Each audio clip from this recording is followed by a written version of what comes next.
This meeting will now come to order. Will the clerk please call the roll? Mayor Cartlett. Here. Vice Mayor Patina. Here. Here. I'm sorry, Councilmember Hunt. Here. Councilmember Binsbacher. Here. And Councilmember Edwards. Good evening and welcome to the Peoria City Council special meeting of March 22nd, 2022. So we are back at our study session table again for the first time in 2 years, and we're very happy to be here. So we're going to begin this evening with a presentation from our bond committee. We're happy to hear that, and then we will move into some of our study sessions that are preliminary to our budget. So I will turn it over to City Manager Jeff Tyne to begin. Great, thank you.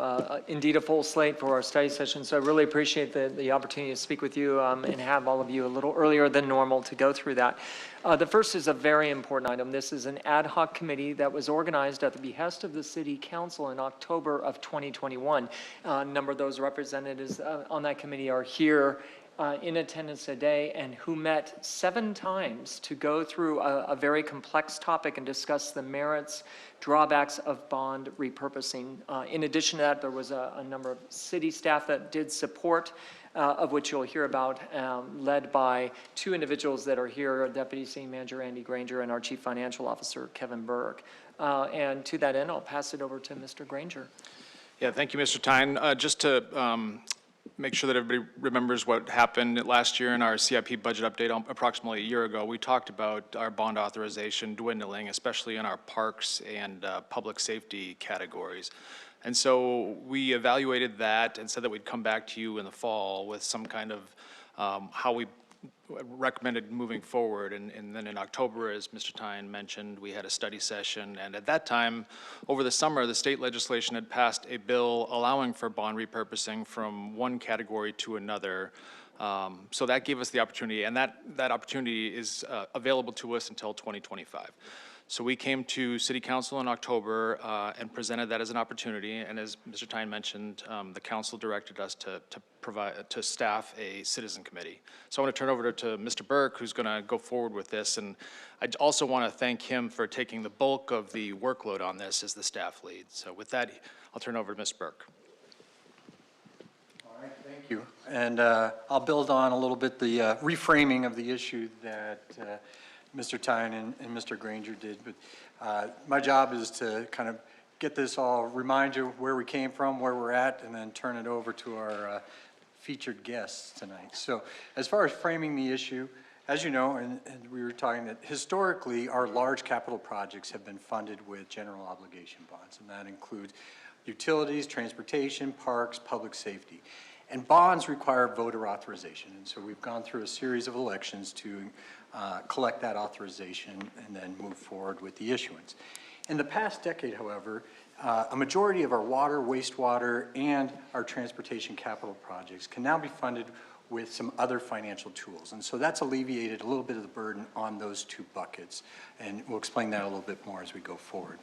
However, the public safety, the operating facilities, the parks are still heavily reliant on the general obligation bonds. And as Mr. Granger was describing, when we were doing the CIP a year ago, we recognized that we were getting tight in both of those categories. You could say exhausting one and getting near insufficiency on the other. So I'll bring you back to this bar chart that showed the blue is the authorized bond authority.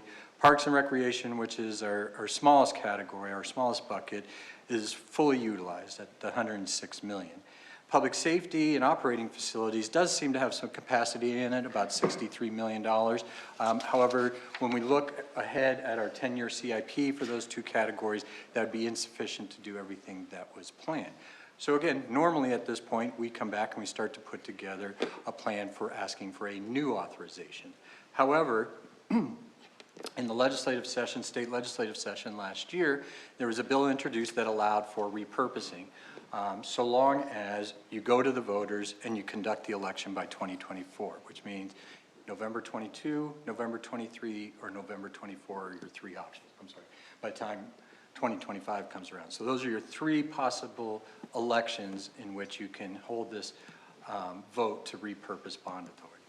So this is pretty interesting. What if, would this work in the city of Peoria's situation? So we came back to the other two buckets, the water, wastewater, and the transportation. And as you can see, a little bit more of a gap in both of those, particularly on the transportation side.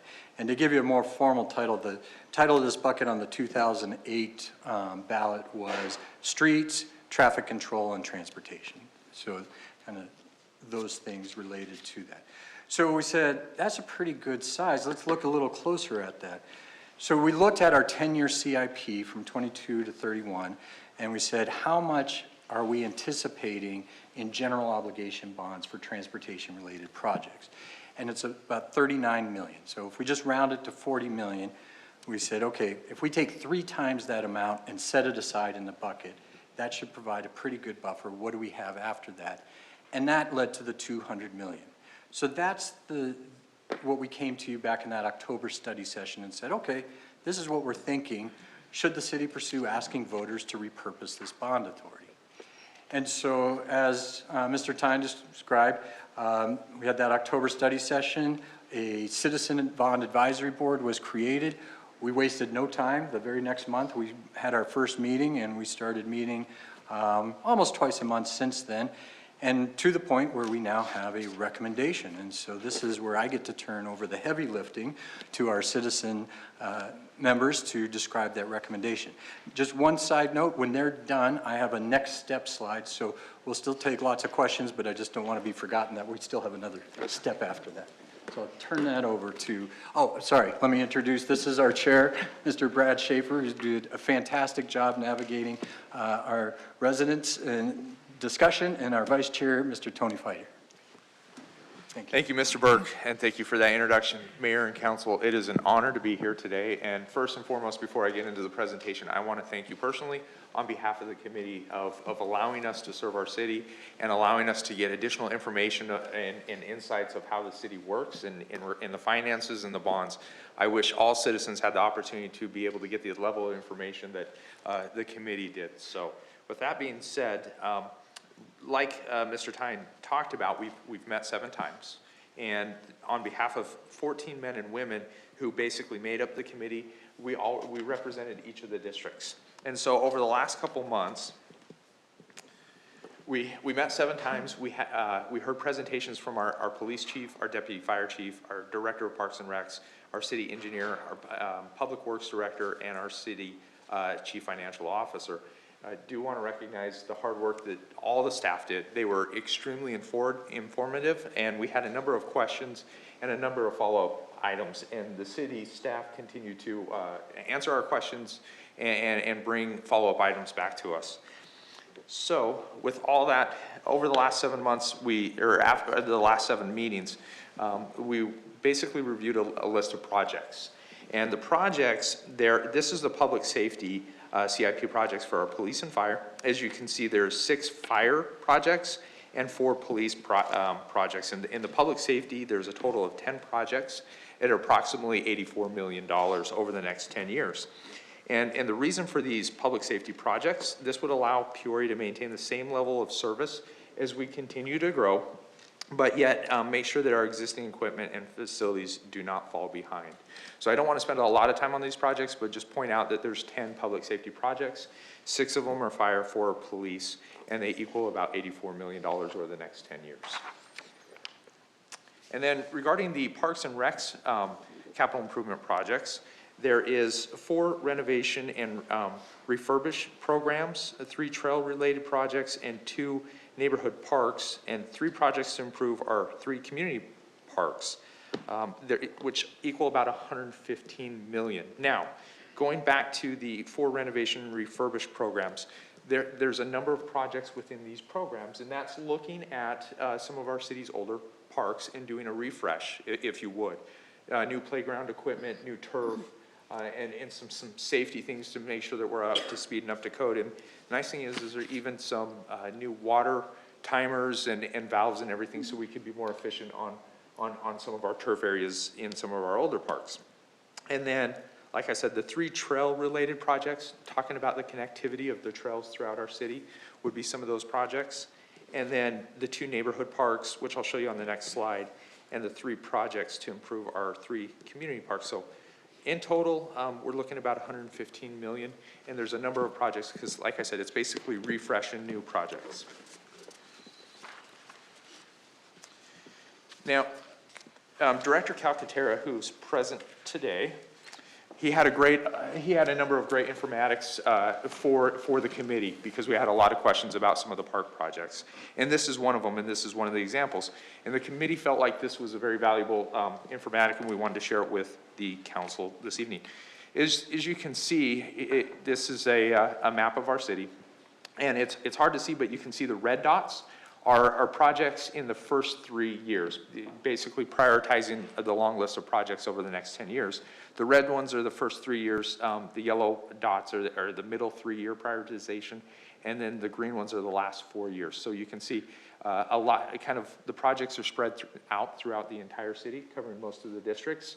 And then the next slide, this is another slide that we wanted to share with the council that came from Director Calcaterra, talking about the number of projects and our parks throughout the city. You can see Acacia has roughly 83 total acres, Ironwood 73 acres, Mesquite 34, Palo Verde 41, Pine 36, and Willow 45, almost 46 acres. And then you can see when we're talking about the 2 additional parks as part of this reallocation, it would be the Mystic Park and the North Point Park up in the Mesquite District, and adding those, it would still be at 34, almost 35 acres. And so that just kind of shows you the distribution of acres or park acreage across the entire city.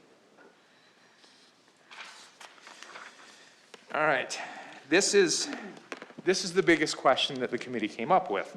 Now, for the most part, when reviewing the projects, the committee agreed to the projects, and we understood the projects and the need for refreshing our parks and the continued growth in public safety. But the question was, why the big gap between the transportation authorization versus the utilization? The committee continued to ask staff, why the gap? And actually, I have to give a lot of credit to Mr. Fighter, who is our vice chair, who's sitting next to me, is he continued to ask this question, and I think he did a great job of articulating the question so that we might be able to better understand. And so, staff was able to provide us the answer and why the gap and the difference between the authorization and what was actually spent. So if we think about it first, a majority of the bond authorization for transportation occurred in the 2008 election, right? There was rapid growth. This was kind of pre-recession. And so at the time of the 2008 election, there was a lot of growth, and Peoria was growing like mad, and it was before the recession. And so in hindsight, in looking at this, the bond really kind of questions that we asked for more than what was needed. And I'm going to expand a little more on why the gap is. We had the Great Recession after the bond was approved in 2008. And then, so growth and cost fell significantly off, obviously. And then we had strong transportation sales tax revenue that helped fund a lot of those projects.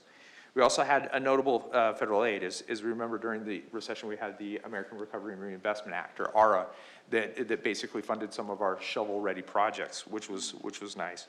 And then also, there was a transition from just building asphalt and streets to using technology so we could have better flow through the city, so we didn't have to spend as much dollars and capital dollars on our streets. And that's using flashing yellow arrows, cameras, and smart intersections or adaptive signals at those intersections as well.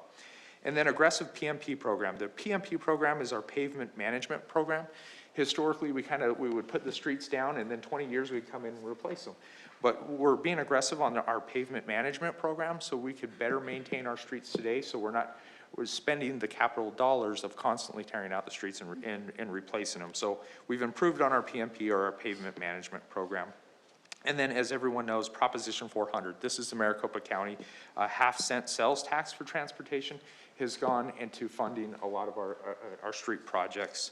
And then as development, so development is contributing as well too. So as the city continues to develop, development comes in line, and they build a lot of the local and collector streets as well. So that, I know it's a long-winded answer, but that sums up why some of the gap between what was requested in the bond and what was allocated or what was spent.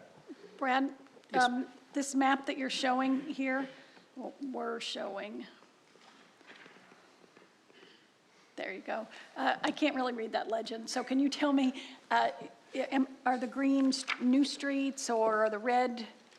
Can you just tell me a description of that map? I'm not sure Looking at it. if I may jump in. Nobody can I read think, it. Mayor and Council, I think that's just our street classification map. So the different colors are the different classifications of streets. So you've got parkways are in purple, arterials are in red, and your locals and collectors are in green. Do they correspond to the funds from the bonds? They don't, no. It's just our classification map, especially for new alignments. It shows where our new alignment will go for streets and where the existing alignments are. Okay, thanks. Great question, Mayor, and Andy, thank you for jumping in because it is hard to read, so thank you. All right, with all that being said, going over the projects for our public safety and our parks, and then talking about the difference between what was allocated and what was spent for our streets, the Citizen Bond Advisory Committee got together at our last meeting, and we had a vote, because coming back to the council, the mayor and council today, we wanted to quantify all the work, and so that way it will help you with a decision on whether or not to move forward. And so basically kind of broke this out into two questions. First and foremost is, does the committee recommend that that we move forward with this recommendation, this bond authorization, to go to the voters in November? And so we had a vote, and the vote actually passed 10-2. So the majority of the committee was in favor of moving forward with the reallocation of the bond for parks and public safety. But then it was split 6-6 on the vote in regards to, does it go on the ballot for 22 or 23? So sorry that the committee can provide more direction to the council and whether you put it on 22 or 23. So I do just want to confirm that the recommendation was to move forward with the reallocation of the bond in a 10-2 vote from the committee, but it was split 6-6 on whether you put it on the 22 or 23. And I'm going to talk about the pros and cons of both in just a minute, because we had some great conversations, really detailed conversations, and we kind of looked at both sides and whether or not it's on the ballot, or whether it's on the ballot for 22 or 23. All right, some of the concerns, because as the committee talked about it, we really saw ourselves as a user group for the council. So because we represented all the district, we're all citizens, and so that way you would get a feel for what the citizens of Peoria feel about the reallocation. And so first I'm going to go over some of the concerns that as a committee that we would have, and maybe citizens of Peoria would have, so that the council is aware of that. Obviously, the first one is a potential debt burden on taxpayers for amenities. I mean, we're looking at $200 million of those projects combined for public safety and parks, and plus the interest that it carries from the bond. The other one is a need for infrastructure streets as the city grows. As a committee, we felt like, obviously there's going to continue growth in Peoria, and we want to make sure that we have the infrastructure, the streets in place to support that growth. Next was in regards to 22 or 23 on what year it goes on the ballot.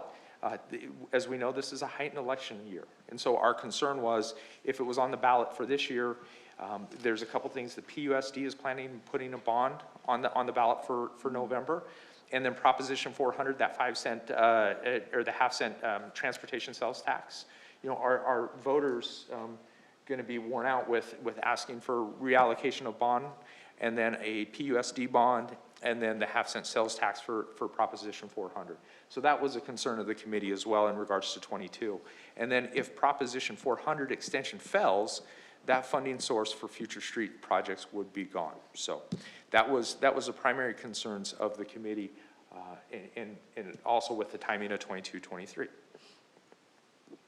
Now, some of the kind of the highlights that the committee wanted to point out for the council, and also we felt like if the council decides that this moves forward and for our November election, that messaging would be critical, because it is a very complex issue that we need to make sure that we inform our citizens so they understand on what they're voting for.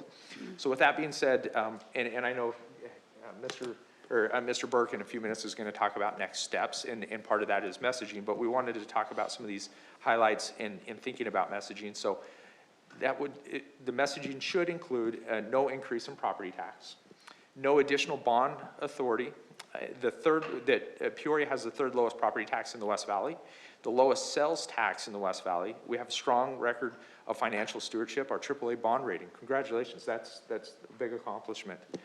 And then the projects focus on safety and quality of life. We live in Peoria, we love that we live in Peoria. Our police and fire, our safe streets, and then our parks. That's what these projects support, is our public safety and our parks. And so we need to make sure that our citizens are aware of that. And then failure to repurpose the limits our projects possibility for the future. And then repurposing stretches the bond authority another 10 years. So all these projects that we kind of went over quickly is over the next 10 years. And then also it's critical that we message streets and water still have the resources after the repurposing. I know Mr. Burke would hold me true, but I think there was over 100 million still in water and streets after the repurposing. And then authorizing the balances cannot be used for operations. That was a big one that came up among the committee multiple times is, okay, if we have this excess of the bond authorization, can we pay off debt or can that go to operations? And the answer is no. So we need to make sure that's clear in the messaging as well. So before I turn it back over to Mr. Burke, is there any questions from Mayor Council regarding the presentations before we talk about next steps? Council, any questions? No, you did a great job. Thank you for that presentation. Thank you. You're letting them off too easy. There's still time. Yeah, I got another question slide too. No, really, so as we looked at this, again, we wanted to get the feedback from our Citizen Advisory Committee to advise it, but we still have some time between now and when you actually have to call the question, so to speak. And really, as far as setting the ballot, it doesn't need to be done until June, and so you have a little bit of time. So if you do think this is worthy of continued investigation, we kind of have a multi-step project or process, starting with working with the communications office to build messaging based upon committee feedback. So again, if this is something that you think is worthy, we probably get the committee back together, use our Office of Communication, and really use them as a focus group to test out different messages, because as you heard, there's a lot of complexity to it, concerns. We want to make sure we're addressing them, being straightforward, and having a nice crisp message to there. The thought would be build that messaging and then get out there and do a series of open houses in April and May. So we'd probably be, 2 in person and 1 online would be the idea. And again, then bring that feedback back to you and you'd have that opportunity to say, yep, we think this is a good time, this is a bad time, we're not ready for this project at all. So there's another opportunity. So that would be the next steps if you think it's worth continuing to go forward and investigate. So with that, that's our presentation and we'll open to questions. Okay. Councilmember Hunt? So if we should choose to go ahead in 2022, are we allowed to hit it, and it does not pass, are we allowed to hit it again in '23, or is that a done deal? You would be. There's nothing that restricts a one and done type of thing. So you could do it, we could do it every year if we so chose? You could do it 23 and 24 and then unless they reauthorize the statute, you'd be done. Okay, thank you. Any other questions? Mayor, I have a question. I'm sorry. Go ahead. Councilmember Dunn? Can you tell me the amount of all the bonds and what interest rate that we have for Peoria? Ooh, I don't know that off the top of my head. I will tell you that our highest interest rate right now is a Municipal Development Authority bond, which is at about 3.9%. So that's our highest bond right now, and we're coming to refinance that in a couple weeks. As far as the total amount, I'd have to get back to you. I just don't know that number off the So top what of my about head. this bond here? What's the interest rate? So this isn't a specific bond. This is a compilation of both bond authority and utilization. So the authority was a collection of 4 different elections. In fact, I brought this slide just in case. So as you can see, I say 3 different elections. So over 3 different elections, there was a request for bond authority in each of these buckets for these different amounts, again in 2005, again in 2008. So then We utilize them just as needed. And so they typically, like your water, wastewater, when we were using them, and again, we probably really haven't used this authority in about 10 years unless it's a WIFA loan. The revenue bonds are, they vary, but again, they're all going to be less than that 3.9% rate. We've got another one that's coming up here in a couple weeks, and we'll probably will be hopefully under 3% on that one. As far as the other categories and the use of general obligation bonds, we just did an issuance in September, and if you remember, that came in at 1.6%. So, but these bonds right here, they're not free when we utilize them. What's the interest rate on them? Mayor and council, the authorization that we're potentially moving forward with repurposing what we think would satisfy us for the next 10 years, as far as the authorization is concerned. And what that would do is we could issue bonds over that 10 years for all of these different categories for projects across the city that, according to the CIP. So when you issue the bonds, it's based on the market rate at that time. So we couldn't tell you today what the bond rate is going to be in 2 years when we issued bonds. On average, I think it's below 3%. Mr. Tyne can probably give a better historical perspective on that, but we can't give you a specific rate. It would be a different rate for each time we issue bonds, and we would issue multiple bonds over the next 10 years. So, but the bonds right here that we've already utilized, we're paying interest on the amount that we borrowed on, Correct. right? Yes. What's the interest rate on that? There was multiple issuances, and they all have different interest rates associated with them, and that's what Mr. Tyne was, So do we have a total cost on what we've used across the board? We could give you a list. We don't have it in front of us today, but we could give you a list of what all the bond issuances are and what the interest rates are associated with them. And then, do we have an attorney present that could answer a question? I have a question. I did not bring the bond attorney for this one. So again, it would be something that we can take the question and then forward it on to the Yeah, I'd bond be counsel. curious because, I mean, it is pretty stringent what you have to do and go to the voters. You know, there is a lot of oversight on this. So if we're putting monies in to parks and public health and safety, do we have to specify each category, and can it go back and forth? Let's say, oh, you don't need this, so we're going to spend it here. What's the law on that? Okay, so yes, we've actually had that question come up in our discussions and got some response from the attorney. So the ballot question itself doesn't specify the specific buckets, but the publicity pamphlet must. It must say, where are you taking this from and what are you putting it towards? So you would have to say, look, we're looking at reducing the transportation bucket by 200 million, and we're looking at adding, let's say, 84 million to a public safety bucket and 115 million to the parks. That would be something we'd have to decide before you go forward in that, because no, once you've set that, now, I mean, legally, yes, you can move it. Politically, that would be poor judgment to move it when you published in your publicity pamphlet how you're going to spend And you know, to that point, I think that is interesting. That's one of the advantages of going back for repurposing on something like this. If you have old bond authority that is no longer going to be applied toward that, probably better that instead the voters are going towards items that you all have identified as a council body as is an interest at that point in time. That's why from time to time, good to go back for voter authority on these types of things. So last question on the interest again, because I know we don't have the figure on the interest available. So right now we're paying one rate. Let's take streets. 114 is what we used, right? So we're paying an interest rate on that, correct? Well, it would have been in multiple issuances. It's not like it was a single issue. But we are paying interest on what we utilize, correct? Only on what's outstanding. So you have some bonds that have already been sold off since the time that you had gone for that bond election. So anything that is outstanding, you have principal and interest payments on that, like you have for a mortgage or a car financing. So if we use more, we're going to pay interest on the additional. If we use $200 million, we're going to, we're going to pay on that, correct? Interest on that? So the more we use, we still pay interest, correct? Yes, ma'am. All right, thank you. Yes, Councilmember Edwards. Thank you, Mayor.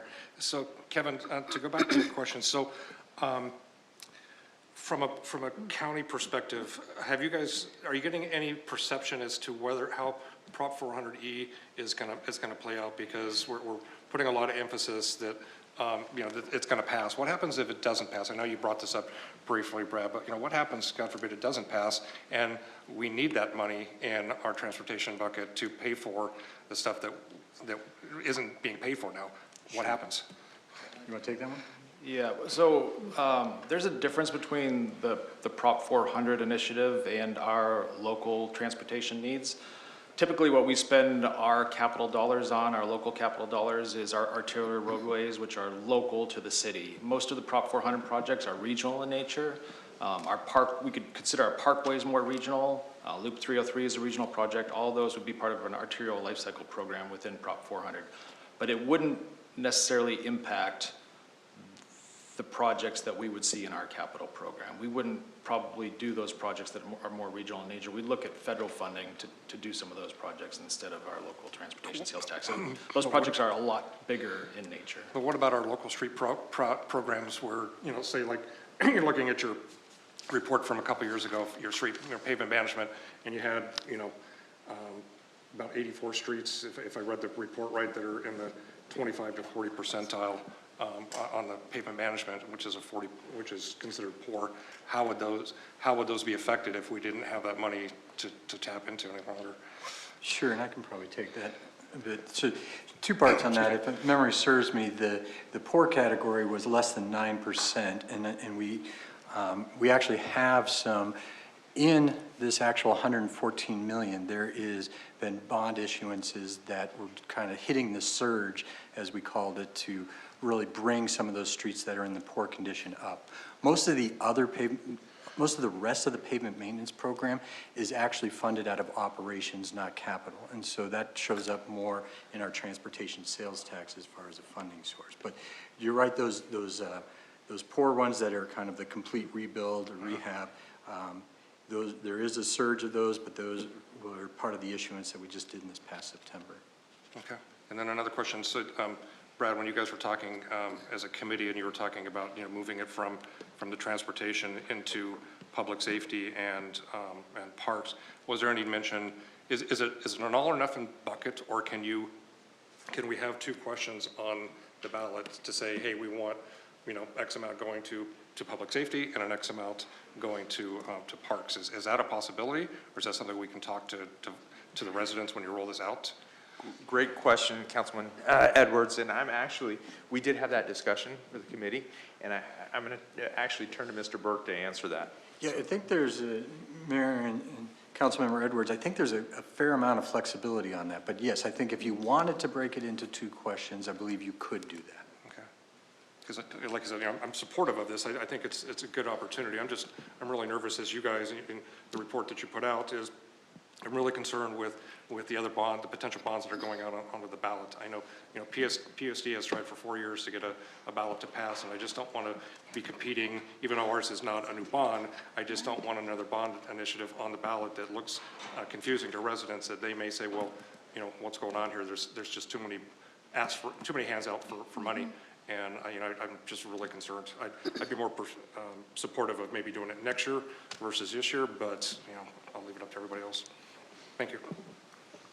Thank you. Councilmember Hunt? I have another question. This is very basic. If voters pass this, are they voting for a tax increase? Is there a tax increase involved in this? We haven't done it for 20 years, so are we going to do it if they vote yes?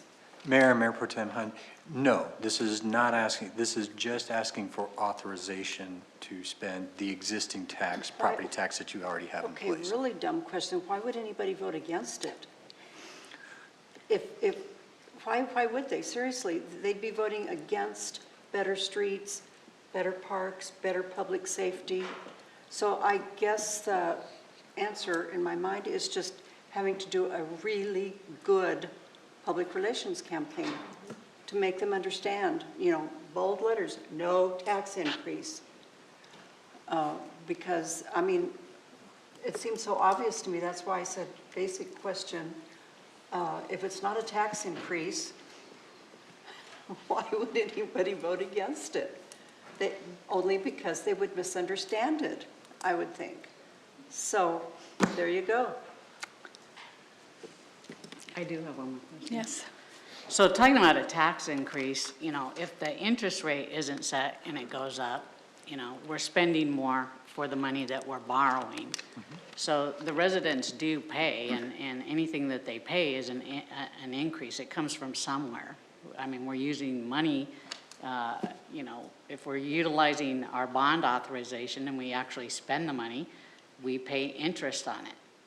So if we're paying interest on it, that's money that, can't, and if 400 doesn't pass, then, we still have to repair our streets, and we're using it, for parks and other things. So that does concern me. And again, any increase, you can call it tax, but it's interest, and we do, as a city, and the residents do have to pay for it. And as a city, residents do expect to have amenities in their city, and that's why they pay taxes, so they can have amenities. They pay taxes so that they can have parks and so forth. And if I just can interject one thing here, this is for our capital improvement program budget. So that is a 10-year budget. So we use the bonds as we need them. All of those come before council, as a matter of fact, and we decide to sell bonds at a time or not. But then when we do, we look at the interest rate on those bonds at that time, and the people who are going to use those amenities at that time are paying for it. So since it's 10 years, if you've got somebody, who is living in our city right now, they shouldn't have to pay for something that's going to happen in 8 years or 9 years, and vice versa. So using the bonds as we need them is a very intelligent way to do it. So, Vice Mayor? No, you're not the Vice Mayor this year. Sorry. I'm not, but I like where your head's at.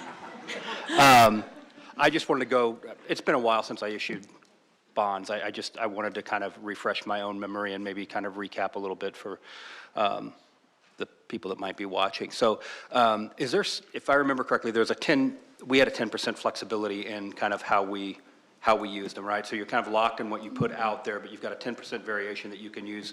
If you had 100 million for parks and 100 million for transportation, you could shift those 10%. At least I was able to do that when I issued bonds. Is that the case for the city? Or is it locked dollar?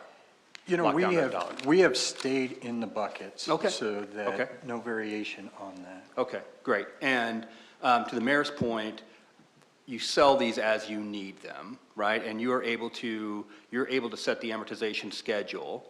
So as bonds drop off and maybe some of the more expensive 3.9% bonds drop off the amortization schedule, as you purchase new bonds, you are able to fill those gaps in the amortization schedule to keep that tax level, right? So we're really, as a city, we really are in control of making sure that we keep that as flat as possible, which is correct? Yeah, to your point, yes, that is correct. And what we're saying is that we would maintain our property tax rate. Correct. And specifically our secondary property tax rate, which is what we back our GO bonds with. So, and that has not changed. We have not increased our secondary property tax rate in right. over 15 years. And you said that way better than I did, so thank you. And the way that you do that is you issue the bonds as you need them, and you make sure the amortization schedule is done correctly so you don't increase that And to secondary add tax to rate. that, Mayor and Councilmember Finn, is that we also plan according to that too. So we don't, Sure. When we're doing the CIP, we're not building a CIP that says, hey, we're gonna have 200 million in year 2024, and then it all falls off. I mean, Right. again, we're building it based on the revenues that flat tax rate produces, and not, when it's gone, that's your budget authority is gone. Okay, thank you. All right, yes. I ju- Councilmember Binsbach. Thank you, Mayor. I just want to clarify. So the results of the work of the committee are that the purpose, going back to reallocate the capacity, is something that everyone agreed we want to do, right? Did I understand that correctly? Yes, Councilmember Bensbacher, thank you. Great question, Mayor and Council. So the results were a 10-2 vote, 10 in favor of going forward with the reallocation of the bond, yes. Okay. And then we asked when, in regards to timing, 22 or 23, because obviously there was some concern. Councilmember Edwards talked about, you know, PUSD and Prop 400, and that was split 6-6. And so the committee recommended yes, move forward with the bond, 10-2 vote in favor. And then it was split 6-6 in regards to 22 or 23 of when it would be on the election. Great question. Okay, so the what everyone was in favor of, that was, okay, and the when is what's in question here. And so as far as what the allocation would be for the public safety projects and the parks and trails projects, that also, everyone supported that. Correct. Okay. Part of the 10-2 in support vote was the 115 million for the parks and the 85 million, 84 and some change million for our public safety, police and fire. Okay, That is correct. thank you. You're welcome. Okay, so is there anything else? Anyone? Okay, so this is not for a decision today. This is a recommendation. I just want to, again, thank the committee. I know it was a lot of work. Bonds are not easy to understand. Municipal financing is not easy to understand. It's a very complex issue, and I cannot thank you enough for putting in the time and the due diligence to understand it and then to come back to us with such an informed recommendation. If the bond committee is in the audience, would you kindly stand up, please? We would just like to give you a hand for all of your work. We thank you so much. We appreciate your brain power and your time. I know it was a lot of evenings, and we truly, from the bottom of our heart, mean that this recommendation is very, very valuable to us. So with that, I will turn it over to Mr. Tyne.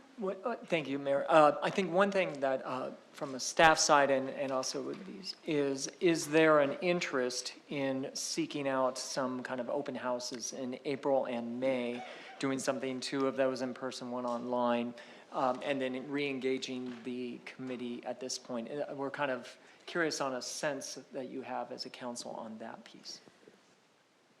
I am not interested in that. What would be the purpose, Jeff? To get more input from the citizens. Right. So I think that generally, as you look at the 2 different kind of questions that were for you, is there an interest? I think the committee had expressed that largely there was an interest in looking at going forward with the repurposing. The next question was when. If it was something you wanted to do in the next year, one of the recommendations that was put forward is if to go forward in the next year would seek open house process, and of course also go through a communication messaging kind of concept, and also to engage in that way. So we're just seeing if that's something you would like to do, or if not, we can stand down for now and then re-engage again later on. Well, I would be interested. Anyone else? So the open house process, that would be to seek feedback from the public, from the citizens, as to whether or not we would go on the ballot this year? Mayor, Councilmember Bensbacher, I think it would be twofold. One, again, kind of responses to the ballot question itself, as far as, you know, are we having the same reaction that the Citizen Advisory Committee had, just at a broader scale? And I think, yes, and then the second part would be, is this the right time or is it a later time? We could ask that question as well. So it would be essentially the same thing. I would just caution, I don't think we would want to ask our citizens when to go forward with the ballot question. I think what we would do is present to them the repurposing initiative and the projects that we would include in that, or what we would propose to include in that, and then get their feedback on those questions and see what the interest level was. But I think we would promote that we're pursuing for a general election this November. And then that option would be, then we would come back to council and ask for your direction on, would we want to move forward with it in a ballot question in the June timeframe? So should this be something you wanted to hold off on, or I'm not sure? I probably would not go through that process, because you might probably want to have more public process when you have a new dynamic, a new time period. If I can interject here, we just spent a lot of hours of an entire citizen committee who had to learn all about this. And so to just go out in just a few meetings to our citizens without them having all of the basics and basis of knowledge of bonds, I don't think is a very tied up, very tight way to talk to our residents without, we don't have our messaging, we haven't decided anything. We can't explain to them how the bonds work and how just the reallocation works in those very short periods of time, because obviously it took a long time to explain it to our citizens committee. So I would just say cautiously, I would not do that. It's not my recommendation. Mr. Feider, did you have something? Thank you, Mayor. Just one of the other comments that we talked about is the messaging as it relates to, this isn't new bond issuing, so there's concern that the voters will view this as a direct bond issuance when approval, as opposed to a reallocation. So there's confusion, so people may not be able to differentiate that it's a reallocation versus new. So that's what I think Mr. Tyne was alluding to. Do we bring the committee back together to discuss messaging to give you guys the proper recommendation for moving forward? That makes sense. So I think we all agreed that messaging was critical, regardless of which member of the committee agreed with it, but it was our recommendation to move forward. I have a question. Yes. So can you explain the difference between going out for a new bond and reissuance, what the court brought into play? Because there is some different criteria, whether you're going out for a new bond as opposed to reissuance. Mayor, Councilmember Dunn, I'll take that question. The principal difference between the two is the language that's on the ballot, quite frankly. I mean, the usage is the same in either one. It's the ballot language is very different between the two when you're asking for new authorization versus repurposing. But you don't have to disclose certain information on a reissuance versus new bonds.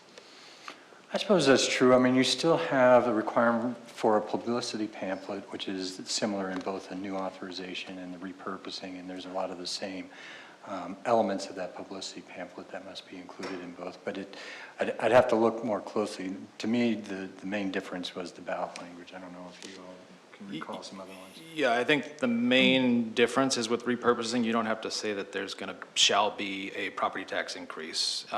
And with a new bond authorization initiative, you do have to say in the ballot language that or in the publicity pamphlet that there will be a property tax increase. Even if we don't intend to have a property tax increase to our rates, you still have to say that you're going to have one. So that's just part of the legislation. So the last thing I have to say on this, I do favor asking citizens, throughout the city and in the different districts, what they think, because I do think our citizens are intelligent, and I think that, most of us, even, up here, we're not bond experts, and you're asking us to vote and make a decision. I think that's a transparent process for our citizens, so I would be in favor of that. Okay, so that's why we brought together the Citizen Bond Committee, so we appreciate that. All right, so we cannot vote on anything here this evening. I guess what we need is kind of consensus to move forward in a certain way, and that is whether we have open houses to discuss the same questions the Citizens Committee just discussed and made recommendations to us, or if we just decide on our own to come back and talk about this when we make a decision. Right, I think that if there's a large general sense, that's one thing. If we find that that's not the case, we can bring this back in a formal piece, so that would be fine. It has to come back for us to vote on it. It has to be agendized and come back as a council item. Mayor and Council, I think what we're looking for direction on is if you want us to go forward with the intent to put ballot language on the November ballot for a bond repurposing initiative, based on what you heard today. If you do want us to still move forward with that, you still can make a decision in June, but we will go forward with this additional process of having public meetings. If you think that this isn't the right time as a majority of the council by consensus, then we will stop this process and evaluate when to move forward with that as far as potentially a November 2023 election. Okay, so what you're looking for then, instead of just more open houses, you're talking about intent to go on the ballot 2022 or 2023? Correct. Okay, Even though you still have a decision in June, you can change your mind in June if you wanted to, but. and we're not taking a vote because this is a study session, so we are looking for just a general consensus from our council. 22.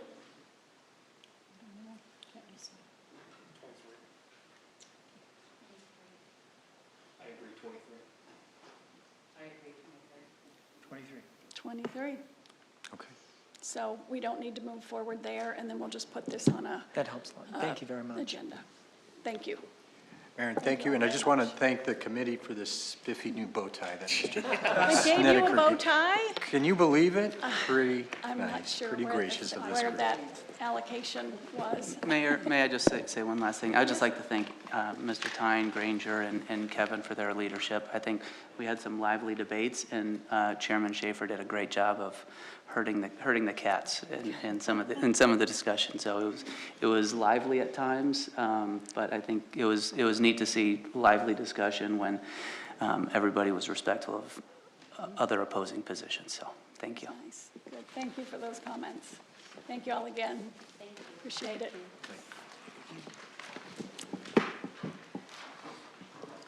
All right, Mr. Tyne, we will move on to Parks and Recreation update. Great, thank you, Mayor and Council. And continuing on our series of departmental updates in preparation for the upcoming budget sessions, we have Chris Calcaterra, our Parks and Recreation Director, who will present on significant activities over the last year, goals for the next few years, and foreseeable trends in the future. Thank you, Mr. Tyne. It's Chris Calcaterra and his team. So tonight, we have an opportunity to share with the mayor and members of council. Today, we very much look forward to sharing a little bit about our redefined Parks and Recreation Department. And it's important for you to hear from our department leadership in front of you tonight on their thoughts and on current accomplishments, their pressure points, and challenges as we move forward. Most importantly is to receive your feedback. Are we on the right track?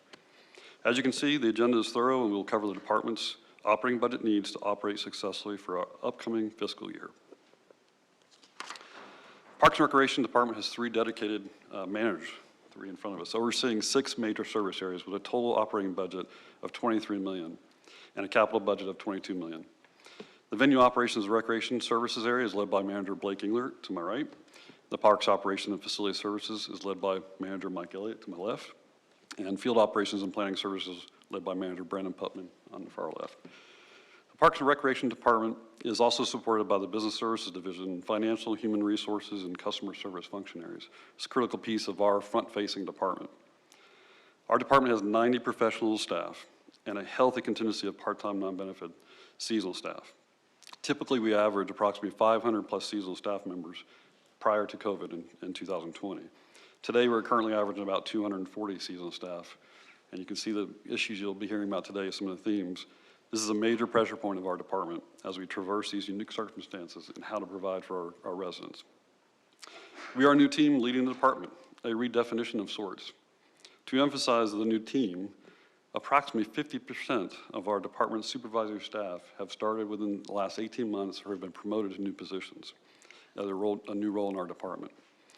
This is a sign of the times of not only some of the current staffing issues, but also of redefining the departments by way of a new life, new blood, and new opportunities as we look at those younger, maybe less tenured employees to help us out along the pathway forward. In front of you right now, you have 50 years of experience in the Parks and Recreation field. To the right of the table, you have a little bit of the more tenured area, and to the left, you have a bit newer tenured area. And you'll hear from them tonight. These team members are highly qualified of our 90 professionals in the department. We have 43 that are degreed, and we also have all measurements of certifications and representations throughout the department because we have such a diverse department. Maintaining and building upon our staff's training and ongoing skills is imperative to our success. And I have to take a chapter out of the police chief's presentation. We're not orchestrating it as he does, because he does a fantastic job. But in our department, we are very fortunate to have a healthy staff that is out in the field every day, 7 days a week. We cover the city, and we're doing a great job. And they are the face of our citizens from our department and for the city, for that matter. So I'm very proud to lead this team in front of you tonight, but I'm also prouder to lead the people that serve in our department, that serve directly to your residents. And I hope today's dialogue shares some of that excitement for the team service that we possess. The Parks and Rec Department, like all the other accredited eligible departments in the city, we are accredited, and we have been accredited by the Commission for Accreditation of Park and Recreation Agencies, CAPR for short. The accreditation process provides quality assurances and quality improvements for parks and recreation agencies throughout the United States by providing agencies with a management benchmark system and best practices. Peoria's Park and Recreation Department was accredited in 2015, re-accredited in 2020. Pretty difficult during the time that we had in 2020, so it actually came in 2021, and our next reaccreditation process in 2025. Council, so much of your vision and support through your livability goals are what connect communities and enhance lives through our built and natural environments in Peoria. This ongoing endeavor is supported by our department's master plan process and continues through our Citizen Advisory Board for Parks and Recreation. Our 7-member board is led by our chair, your chair, Jerry Johnson, who is here tonight that representing the board. And Jerry's dedication and commitment to the Parks and Rec and representing the citizens of Peoria is unmatched. I mentioned earlier 6 major service areas, and here you see some of those with brief descriptions and of areas of oversight. As you can see, it's not your typical Park and Recreation Department. And why do I say that? We have partnered with other city departments such as Public Works and Planning to enhance the efficiencies of providing services to the community through facilities and planning needs for growth. Through that collaboration, the end result is a more logical and efficient way to task out our structural department areas to serve our residents. Blake manages the recreation and venue service areas to include all of our recreational programming, and we have a lot. Even in COVID, we have a lot, as scalability has made a pressure point for the department. To field allocations, we also have a lot. And our 2 premier venues in Rio Vista Recreational Center and Peoria Sports Complex. Brandon Putman manages the field operations and planning services. These include your investments to open space and the management of our growth areas in preserves and natural resource programming. Over 225 acres of community parks, 60 miles of trails, and 19 million square feet of right-of-way contracted maintenance. And Mike Elliott manages the parks operations and facility services. The areas include our 314 acres of our 36 neighborhood parks, and our park ranger program, and the department's building and systems and maintenance areas, and pool maintenance areas. In total, our department is responsible for 3,800 acres of parkland. This is an incredible amount of park property. Thank you to you, Peoria has a reputation to offering the lifestyle and activities that people want. This is why Peoria is a good community, and people continue to identify with that lifestyle and those community connections. Others have noticed as well. Peoria was recently a finalist for Paloma Park for Environmental Excellence Award from Arizona Forward. Although we did not capture a win that evening, Paloma Park, along with Rio Vista and Pioneer Park, are winning every day with our users. No more could that be seen than the last year with residents outside using the built and natural environments. With all that progress comes a responsibility to manage and maintain assets and our growth. Today, we have increased usage, which is a pressure point. As an example, from an operational perspective, we are managing trails with operational use or physical use up over 220%. We have field allocations, I mentioned earlier, waiting lists for lighted fields and ball fields in general. Our partners, we're educating our tournament directors on our staffing constraints. You've heard from other departments. You've heard about our part-time non-benefit numbers right now. It's difficult in the environment. But by educating and informing our program users, we are making progress. Our labor challenges, like some of the other departments, minimum wage is an increase that we've captured in our FY23 requests, but also how do we compete and retain those employees when we bring them on board? Return to play programs, short staff versus the opportunity for programming. People want to get out, people want to participate. and our quantity of seasonal candidates to cover our facility uses. Most of our facilities and the community parks and the stadium and parks are used 7 days a week. So it is very difficult to hire people for 7 days a week. So we have multiple assets and multiple part-time areas. A big growth area, a big management and growth areas are pressure points for us in many ways. The open space, we added Paloma Preserve this past year through our joint use agreement with the Maricopa County. We also have new development incoming entitled properties with open space and new parkland. Also, we need program flexibility in our fee policy and administration of those programs as we come in and out of our schedules and our amount of use. We have very niche pricing markets where we're affected by pricing, fertilizers, pool chlorine, and ryegrass seed of all things that are coming out of other areas of the country. So we suffer as other departments do too in our supply chain. Some of our products, playground parts that we used to get in a couple weeks, now takes months. So we are looking to talk to you tonight with our managers and share some of those themes that you'll hear from them tonight. With that, I will turn it over to our Manager of Revenue and Recreation Services, Blake Englert. Blake? Thank you, Chris. Good afternoon, Mayor and Council. I'll admit I'm feeling rather self-conscious right now, not because I'm nervous about presenting to this group, but I discovered that the top button on my shirt no longer fits around my neck just before I got here. So please try not to be distracted by that. So venue operations and recreation services eventually makes up the business end of our full-service Parks and Recreations Department as we execute a wide range of fee-based services throughout the city. These include renting assets, amenities and facilities, operating programs in sports, aquatics, parks, and enrichment, maintaining community partnerships for recreation, entertainment, economic impact, and quality of life benefits. I'd like to say that in many ways, we are the city's front door and the citizens' backyard by virtue of all that we offer and all the ways that we interact with the community. Of course, over the past 2 years, we have been greatly stressed and tested with pandemic-related impacts. Fortunately, we have found our customer base and business model to be resilient as we rebuild recreation.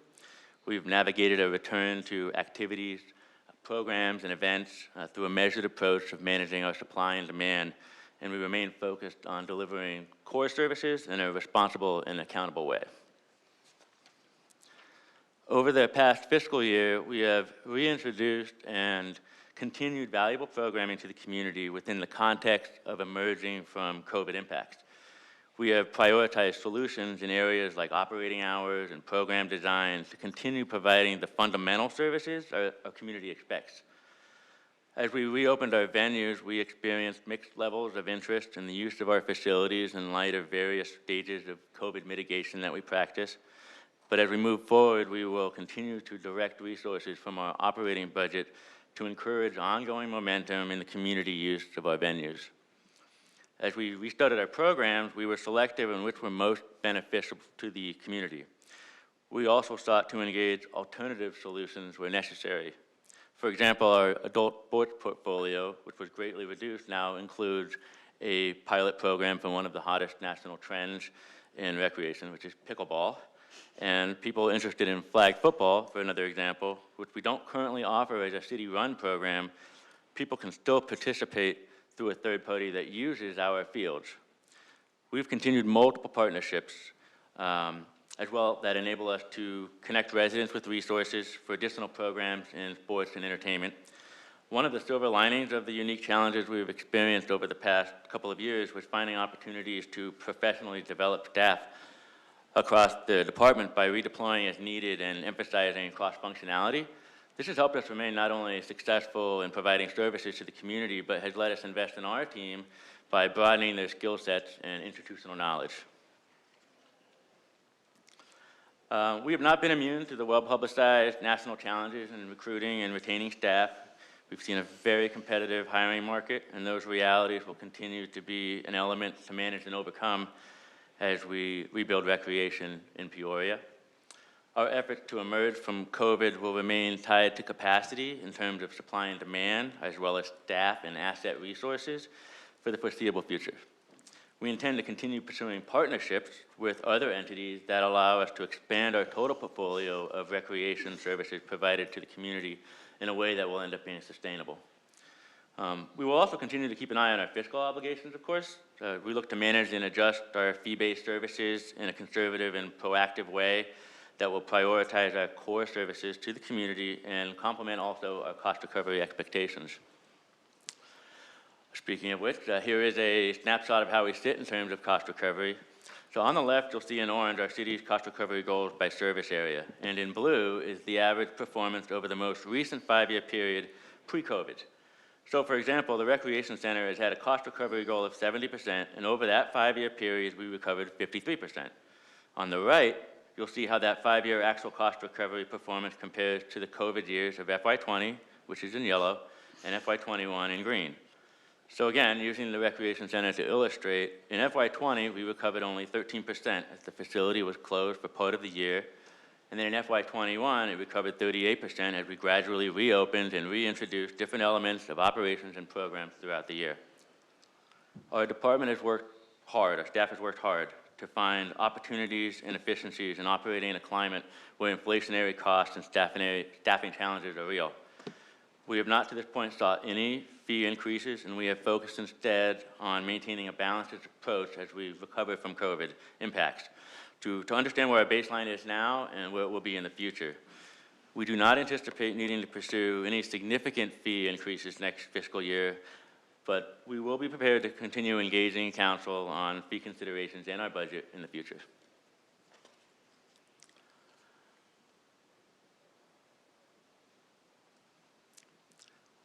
With the budget, the challenges and opportunities I referenced earlier drove our pending request for FY23.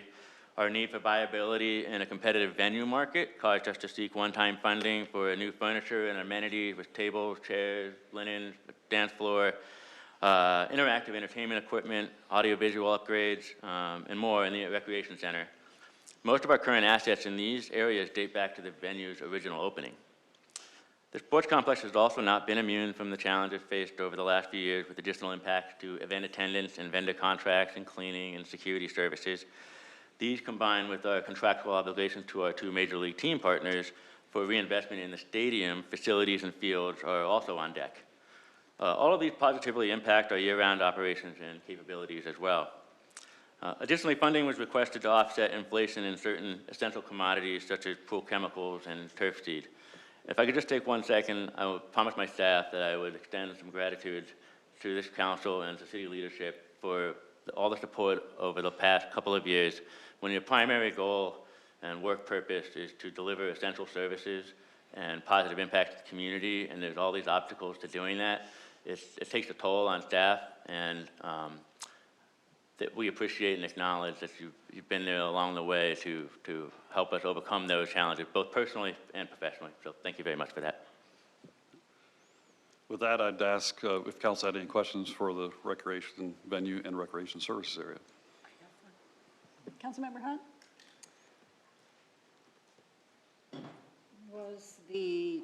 There we go.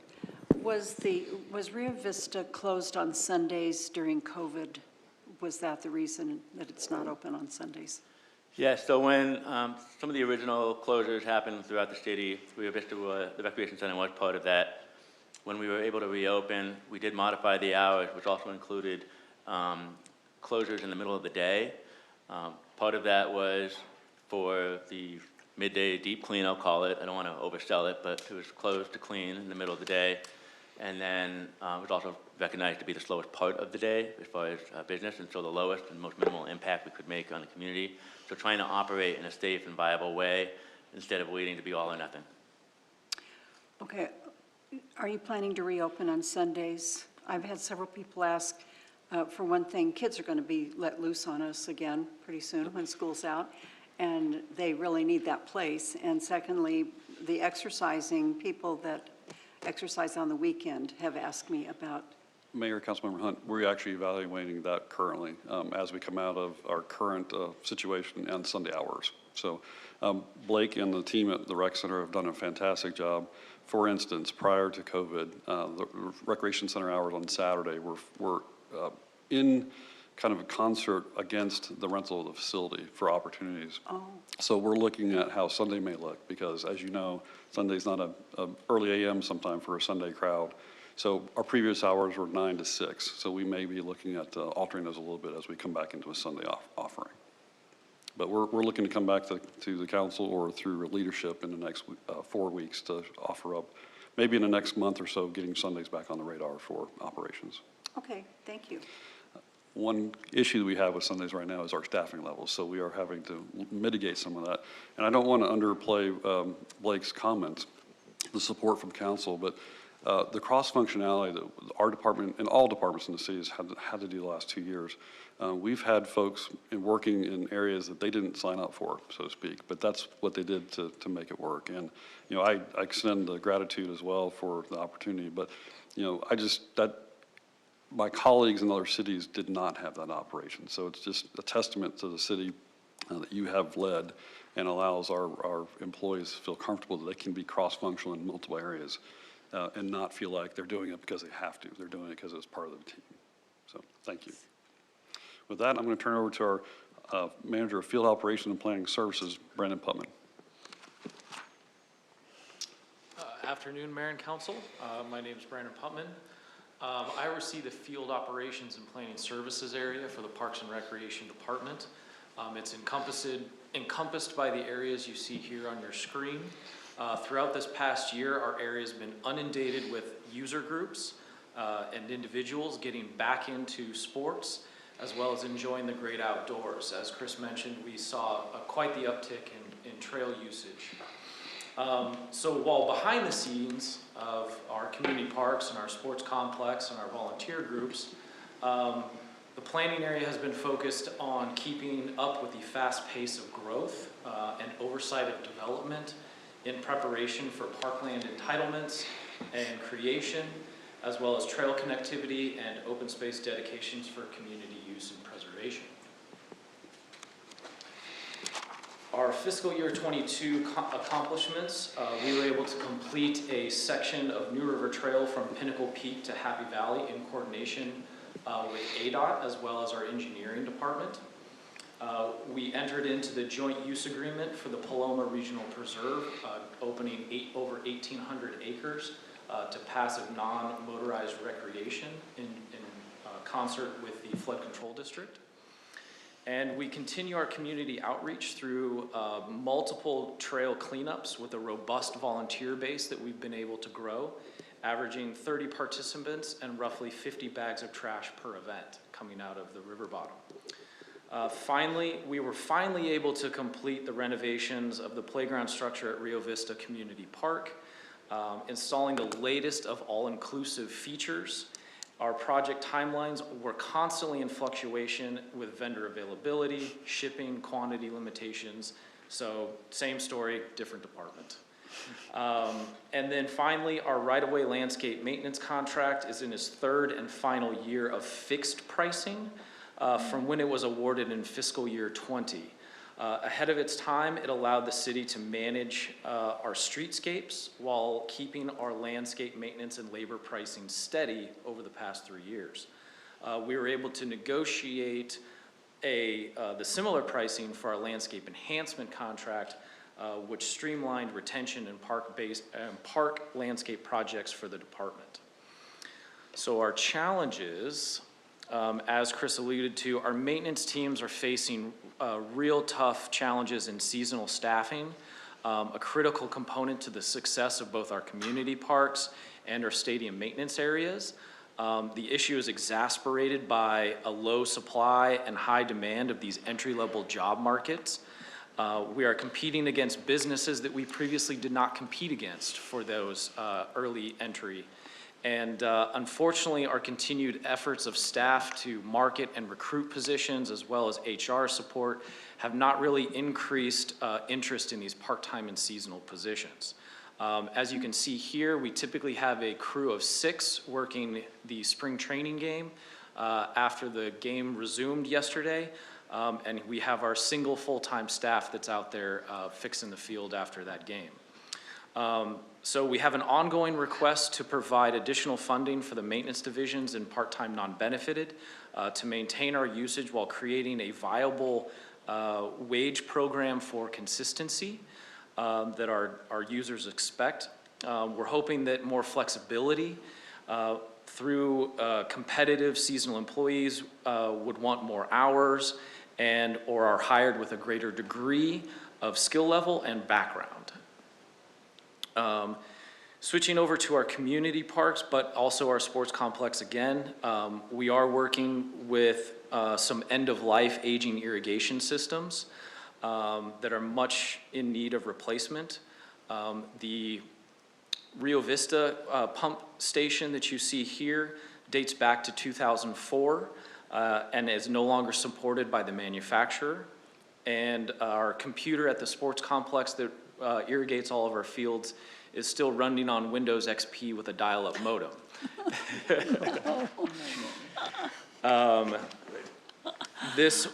So we have a request for a one-time replacement of the Rio Vista irrigation pump system, as well as the sports complex central control computer that will allow the system to properly operate. And we're also looking to employ the latest in technology for water management. Additionally, we have an ongoing request for our CIP operations and maintenance costs for projects that will be completed within the next year, such as the Stadium Trail Phase 1, the main library courtyard renovations that were just completed, and then our mountain trail improvements that are in progress. We are requesting also contractual adjustments that are impacting our pricing and potential service deliveries as the team manages through these unique negotiations with our vendors. The procurement team has been very helpful in supporting our efforts and making it as a successful process as possible. Our ongoing contracting adjustments include vendor cost increases averaging between 3% and 5% of the total streetscape and city hall contracts. We are trying to be sensitive to our business community as well and partner with organizations that are going through some of these aforementioned challenges. It's important to recognize and maintain the collaborative and mutual beneficial partnerships through these unique times, and weed control is one of those many laborious jobs that we're seeing fall behind. Conversely, we are excited to restart our relationship with the White Tanks Conservancy. The White Tanks Conservancy is a one-time request for the continuation of the collaboration partnership to bring together developers and cities to balance environmental concerns with impending development. This program continues our ongoing trails connectivity goals, working with the state, county, and other city jurisdictions. That is all I have. Do you have any questions for us at this time? No, we do not. I just want to add on the White Tanks Conservancy, that is an opportunity to build, some bridges back in wildlife corridors, bridges, and make sure that we're maintaining our growth in a manner where we're maintaining for our legacy, for our future generations to enjoy our open spaces and connectivity to those open spaces. So that's a great group of individuals and working cities that are participating in that organization. Making sure that we protect our wildlife and that it can go back and forth between all of our cities because it doesn't seem to know its residency. Well, and that's okay. Thank you very much for that support. With that, I'll turn it over to our Parks Operations and Facility Services Manager, Mike Elliott. Thank you, Chris. Bit of exposition, Mayor, Council. When I interviewed for this job a year ago, the jacket that I wore didn't fit then, and it doesn't fit now. So please don't mistake my lack of jacket and tie as a cavalier attitude towards parks maintenance. But I am the Park Operations and Facility Services Manager for the department. I oversee the playgrounds, landscape, court inspections, the dog parks, as well as the facility services to include the community pools, the sports complex, all of the facility elements within the neighborhood and community parks, as well as the fleet and equipment. So the Park Operations Facility Department over the last year has been focused on managing those high-use areas within the neighborhood parks from both the landscape and facility perspective. These neighborhood community gathering areas have provided a welcome respite over the last year, and we continue to see that increased use maintained. The Parks Operations Division, as Chris and even Brad alluded to earlier, we're responsible for the maintenance and operations of 36 neighborhood parks spanning over 314 acres. 34 of those parks have playgrounds, 30 of them have restrooms, 24 of them have some combination of a basketball, tennis, or pickleball court, and the neighborhood parks as a whole contain over 500 lights and poles, 85 ramadas, and hundreds of benches, picnic tables, trash cans, water fountains, and other assets, all of which are maintained by our wonderful parks maintenance staff. So some of our accomplishments over the past year, programs such as our turf reduction, parks refresh, and playground replacements were completed using one-time funds. I would be remiss if I didn't make it a point to have the pickleball court in this picture, Councilman Edwards. It was a point of pride for myself and my staff to make a marked improvement in the courts there, and from our conversation earlier, it sounds like many people feel the same. So that's definitely a point of pride for us and our staff. That's just one example of one of the projects that we have. Another one, we replaced the playgrounds at both Calabrese and Roundtree Ranch Parks. We actually modified and installed new neighborhood park signage throughout the neighborhood parks. And then Alta Vista, Park Ridge, and Deer Village all underwent park refreshes and turf reductions.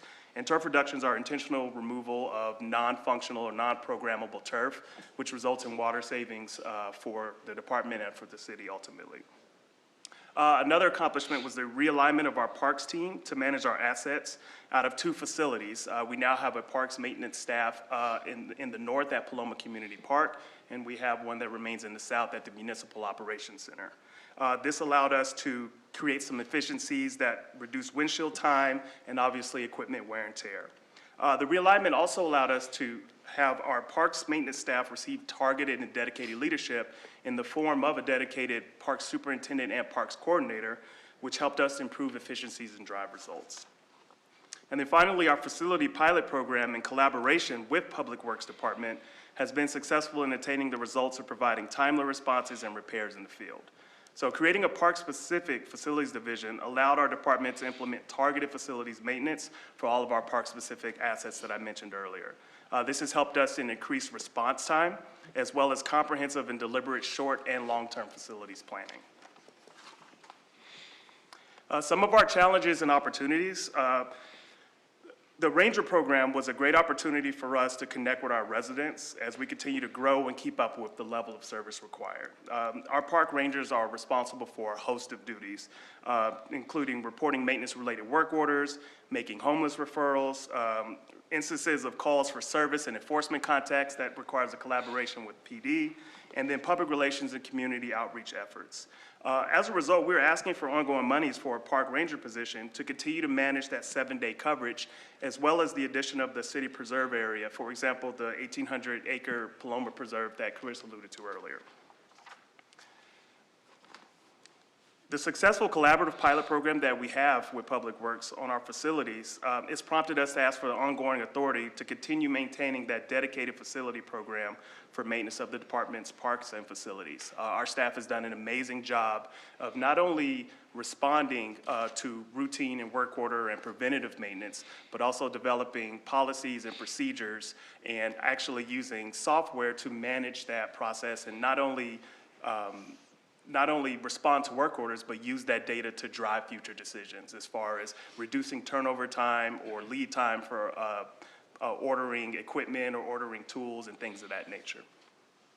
The rising cost of commodities, fuel, chlorine gas, and fertilizer, among many others, has the potential to undermine our efforts to effectively maintain our facilities.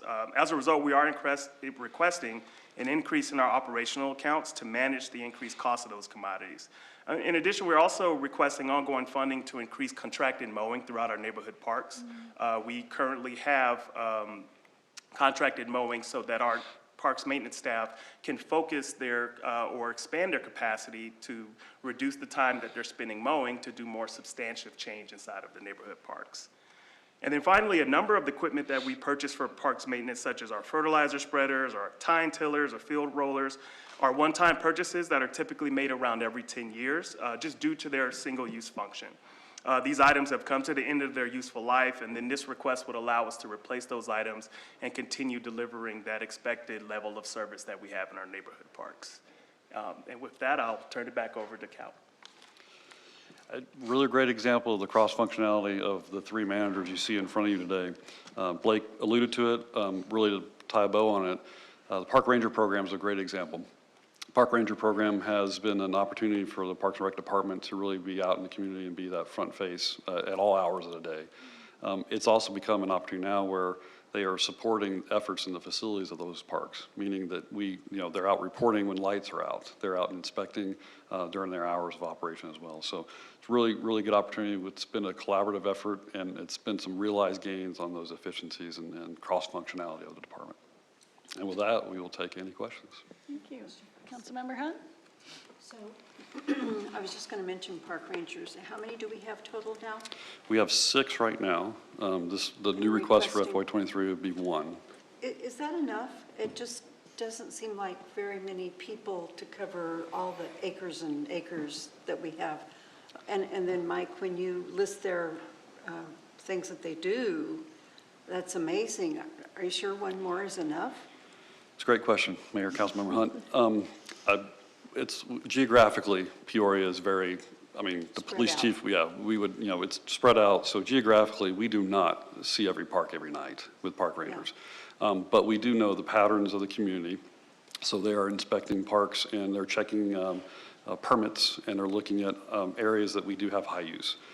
That said, what we do is we focus the park rangers on the high-use areas, so our hours of the day and weeks of the day. So right now, we feel with the one ask in this FY23 budget request, with the addition of Paloma Preserve, that we would probably more than likely station a ranger at Paloma so they could help support that additional 1,800 acres. And then the rest of the ranger program would currently do what they do, and they cover the city and those hours of the day in operation that we feel are the most needed. Okay, so they don't work a 10-hour day, 4 days a week. They work different shifts to cover different times of the day. And We have 7-day coverage with them, but correct, we have 2 rangers on service every day. However, when we have a call out, we would have a missing ranger in that position. okay.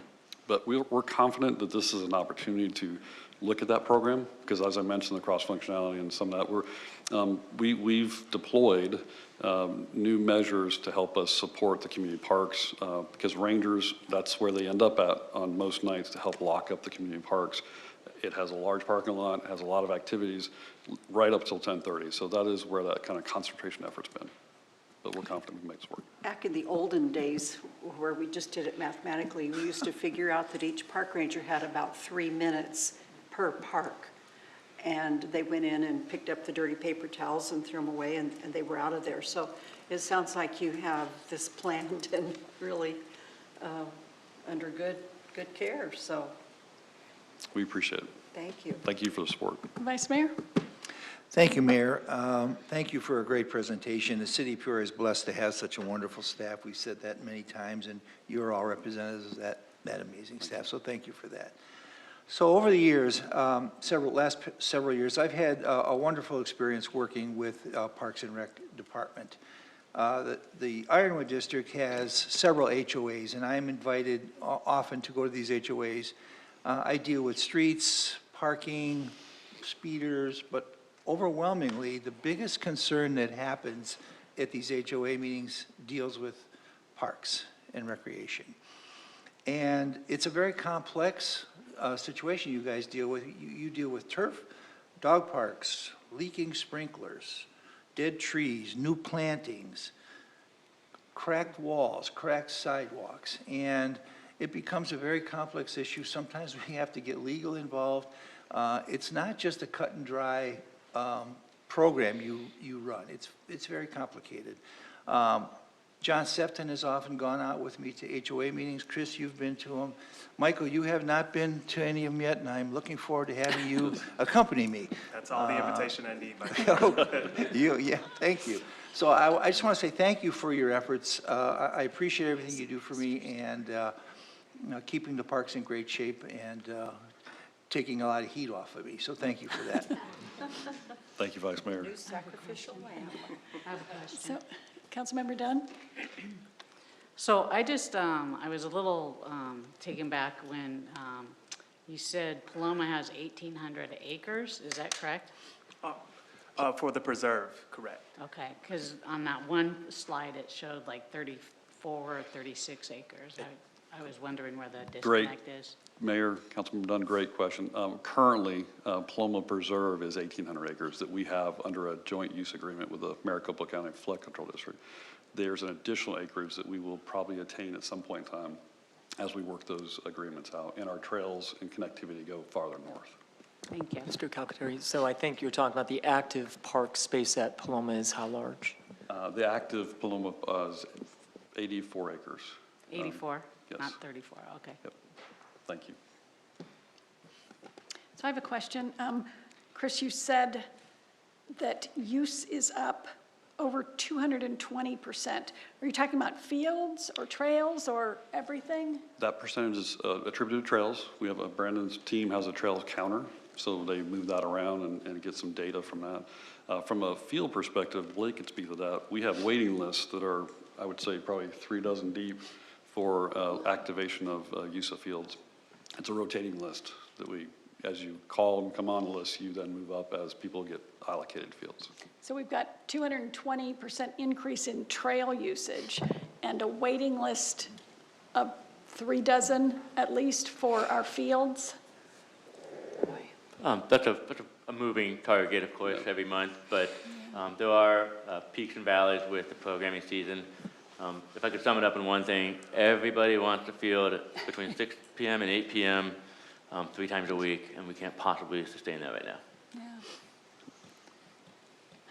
Well, thank you for all of the work that you do. It's a tremendous amount. I know that our parks are in high demand in our city. Our citizens love our parks, and so that is all because of the work that you guys do. And we really are greatly indebted to you. It's a tremendous asset that you manage for all of our residents, so we appreciate it. Thank you very much for your support. Thank you. Mayor and Council, we do have one schedule. I'm not sure if there's going to be enough time. It is another large, complex department. So if you'd like, we can schedule that for a different study session if. It is the water services update, and I think that we do need to give it the time that is due it. So why don't we carry that over? So I'll have to kind of figure out how we'll go through that. We do have the budget study session scheduled for March 30th, and so we'll have to kind of see how that kind of plays through to that. So we'll provide you some information in advance on their presentation. Okay, good. If that makes sense, and then That'll help. if you have other questions. Okay. That'll be all that we're scheduled for study sessions. Okay, then we are adjourned until our 6 p.m. meeting. Thank you.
The Mayor and City Council welcome you to the Peoria City Council meeting. As a courtesy to others, please silence all phones. If you would like to address an issue that is on the agenda, or if you would like to speak to the council regarding a non-agenda item, please complete a speaker request form, which can be found in the front lobby of the Peoria City Council chambers or in the tray to the left of the speaker's podium. Please place the completed speaker request form in the second tray to the left of the speaker's podium labeled Request to Speak. All speakers will have 3 minutes to complete their comments. A countdown clock is easily visible on the left side of the wall behind the City Council dais. Only items listed on the agenda may be addressed by the council. Since items presented as part of a speaker's request have not been listed on the agenda, and due to the requirements of open meeting laws, the council will be unable to respond to items presented as part of the speaker's request. However, please be aware that your comments will be noted. The speaker's name will be called to speak at the appropriate time, in the order that the forms were received. Thank you for your interest and participation in the Peoria City Council meeting. Council meeting will now come to order. Please rise for a moment of quiet reflection and the Pledge of Allegiance led by Vice Mayor Patena.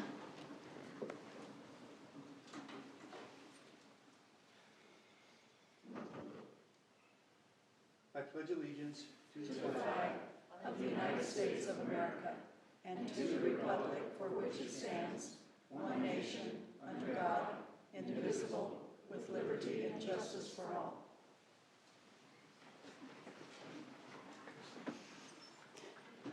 The clerk will please call the roll. Mayor Carlet, Here. Vice Mayor Patena, Here.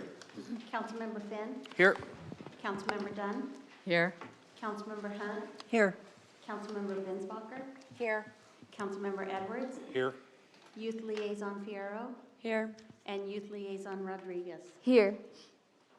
Good evening and welcome to the Peoria City Council meeting of March 22nd, 2022. This is the final call to submit speaker request forms. If anyone would like to address an issue that is on the agenda, or if you would like to speak regarding a non-agenda item, return your form to the clerk and you will be recognized at the appropriate time.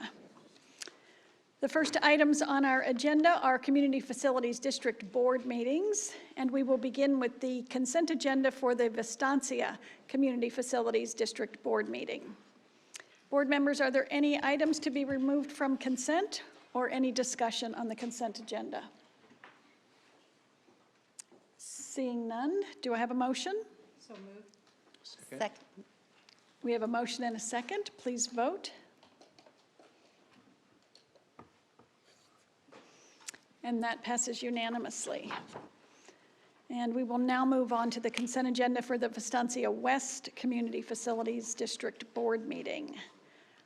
Board members, are there any items to be removed from consent, or is there any discussion? Seeing none, is there a motion? So moved. Second. We have a motion and a second. Please vote. And that passes unanimously. Thank you. We will now move on to a presentation, certificates of appointment to newly appointed board and commission members. And I would like to call your attention to the screen for a short video about Peoria's boards and commissions. The City of Peoria is proud to have 21 different boards and commissions, ranging from arts and culture to economic development to planning and zoning. They're made up of residents and business leaders who bring a wealth of personal and professional experience and who generously volunteer their time, energy, and wisdom to our community. These members meet on a regular basis, deliberating and collaborating on various projects and issues of importance for the benefit of all Peoria residents. In the past few years, they have had a direct role in influencing meaningful projects like the Veterans Memorial expansion, multiple public art installations, accessible park amenities, and our Youth Advisory Board even collaborated with the State Attorney General's office to team up in the fight against tobacco sales to minors. As we welcome new volunteers into this exceptional group of people, I want you to know how much we appreciate your willingness to share your time and expertise with our city. On behalf of the City of Peoria and the Peoria City Council, I want to express our gratitude and appreciation. Your service makes a difference. It's an honor to have you working alongside us as we shape our finest future. I would like to call your attention to the screen. No, I'm moving beyond that now. I want to call your attention to the gentleman standing in front of you. That is Councilmember Mike Finn, the chair of the Council Subcommittee for Boards and Commissions. He's going to announce our new members. Thank you, Mayor. I'd like to welcome our new members. As I call your name, if you'd come down and receive your plaque, that would be fantastic. So we're going to start with Tricia Heller-Johnson for the Arts Commission.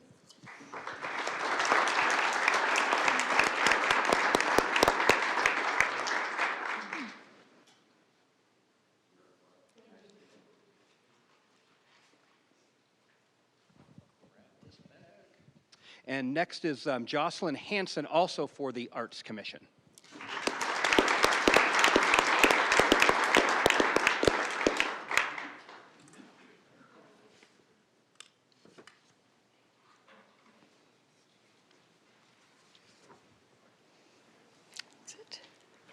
Thank you for your contributions.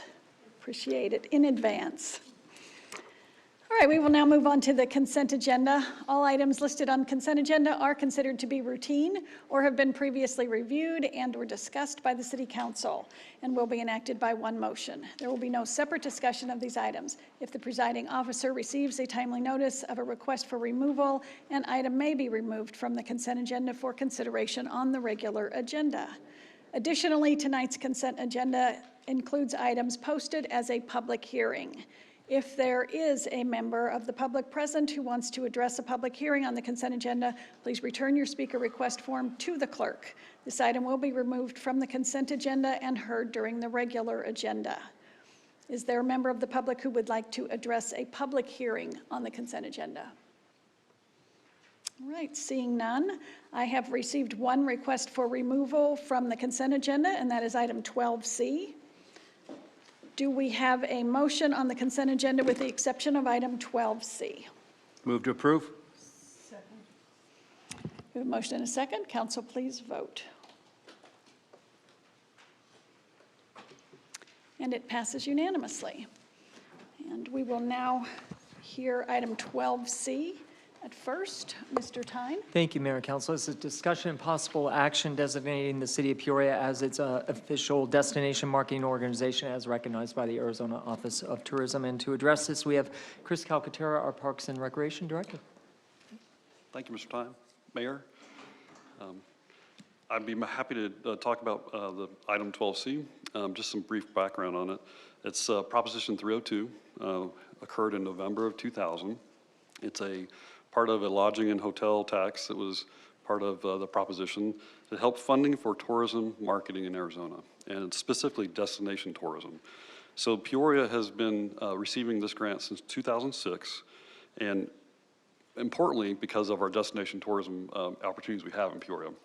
And with the tourism impacts right now that we've suffered the last few years with the world, the Arizona Office of Tourism has received some federal grant funding for other opportunities that you'll hear about later in tonight's presentation on a grant.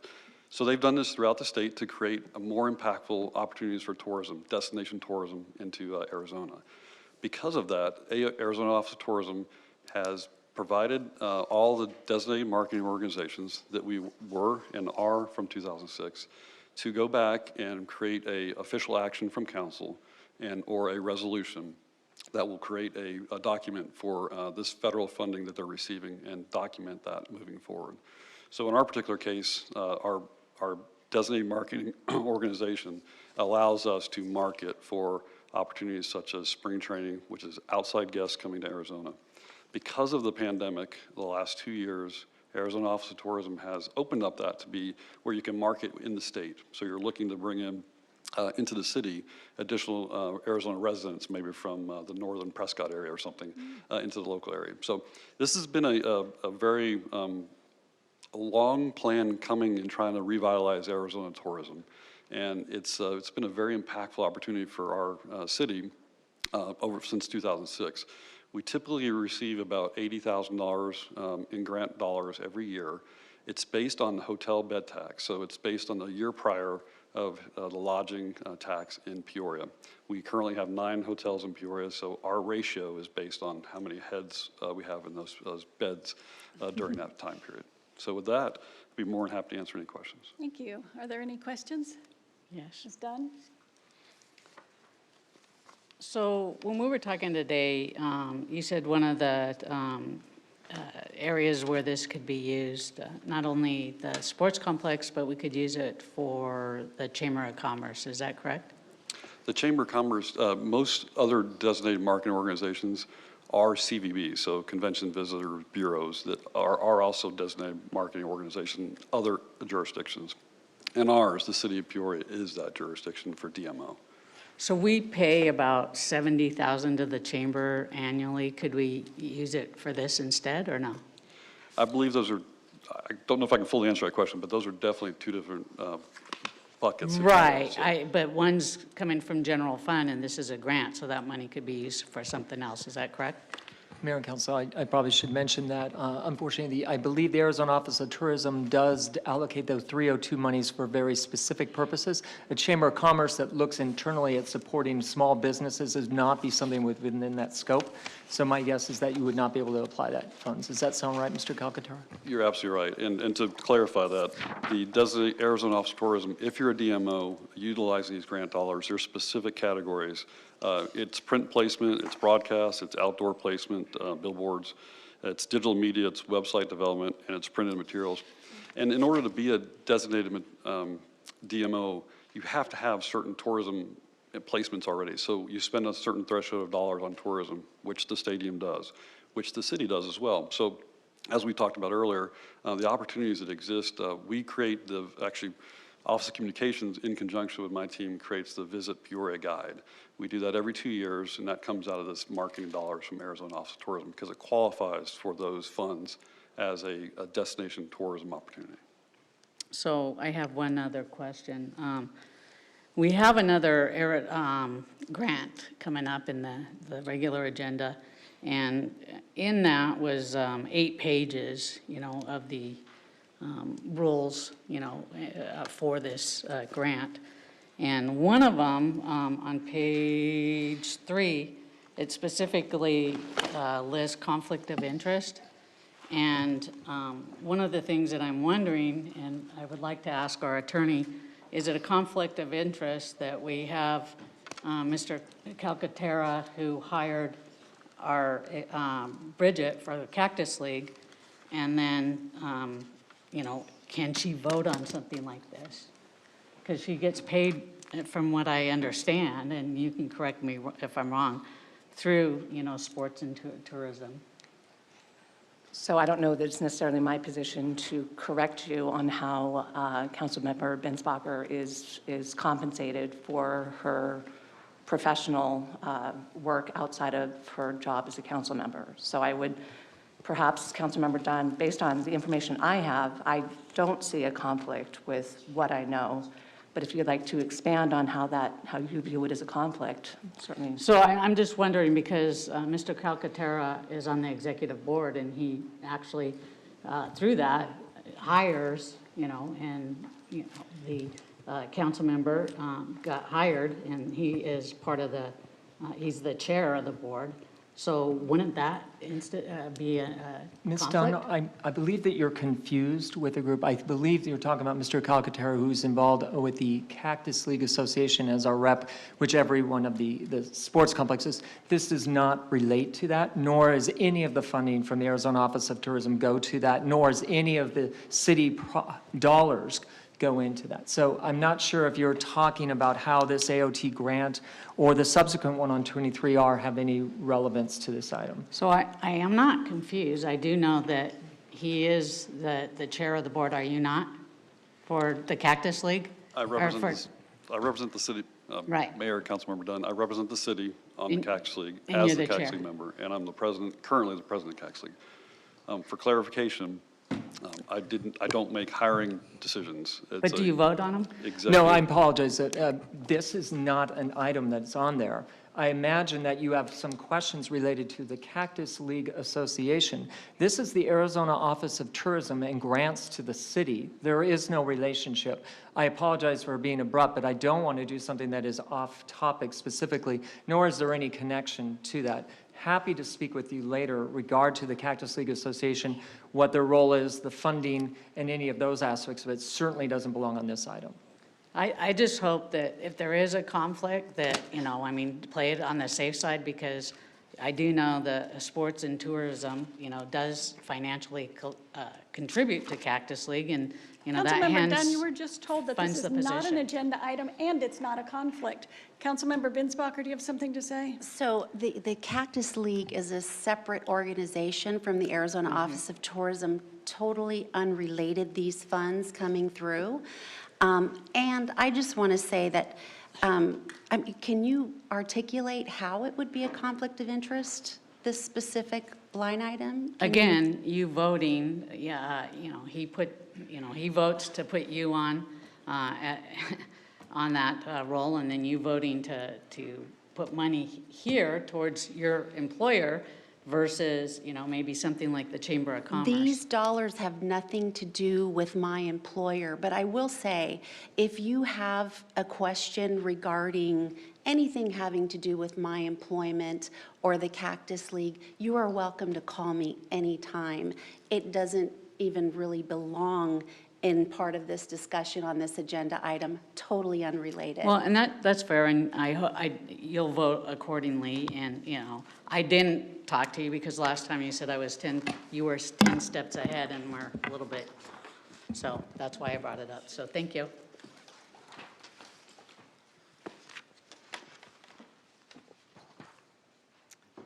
All right. Is there anything else in this regard? Okay. Do we have a motion on item 12C? So moved. And a second? Second. All those in favor, vote yes.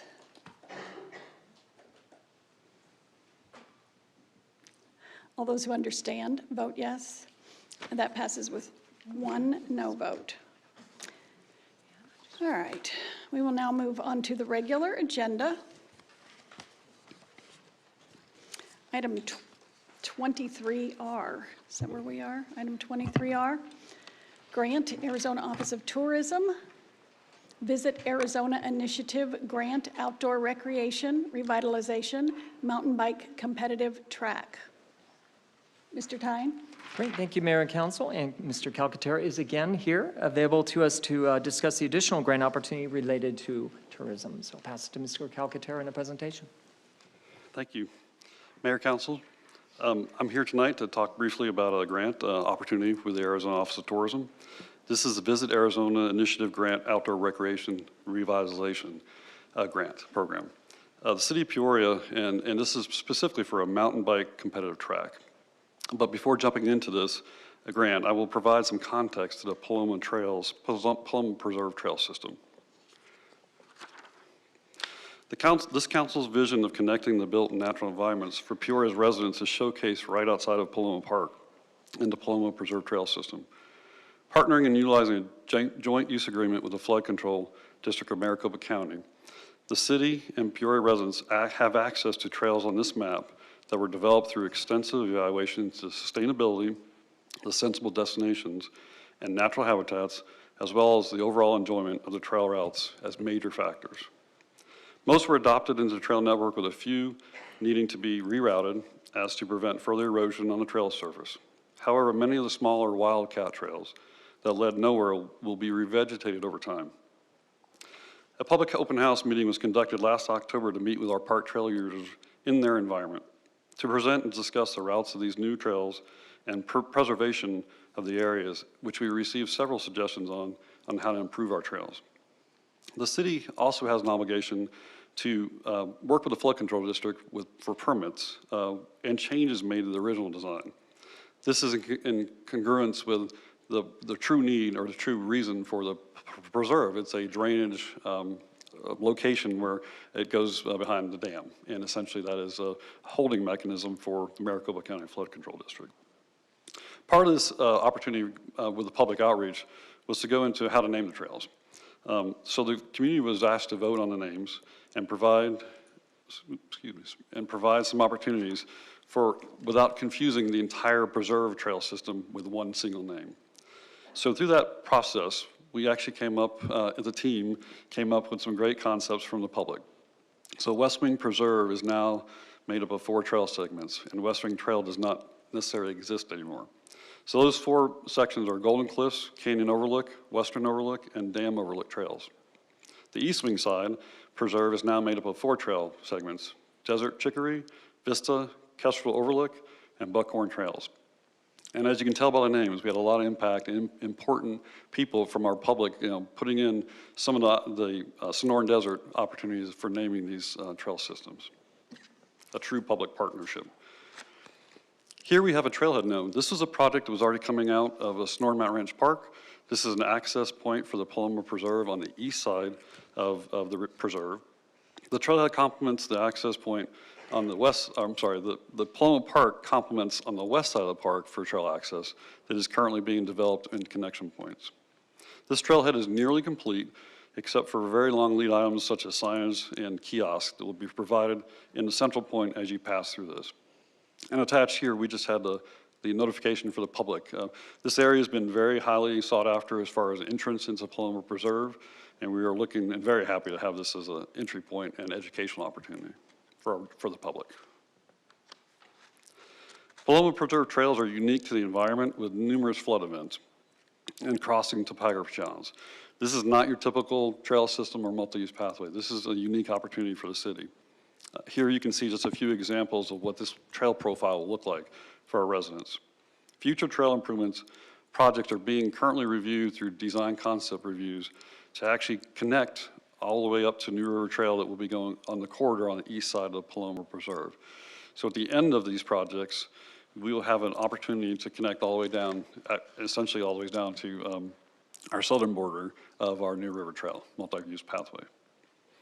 So let's jump into the actual grant. The Visit Arizona Initiative, the VAI grant, program was created recently, as I just mentioned, from federal funds to the state of Arizona to provide recovery assistance to the state tourism industry.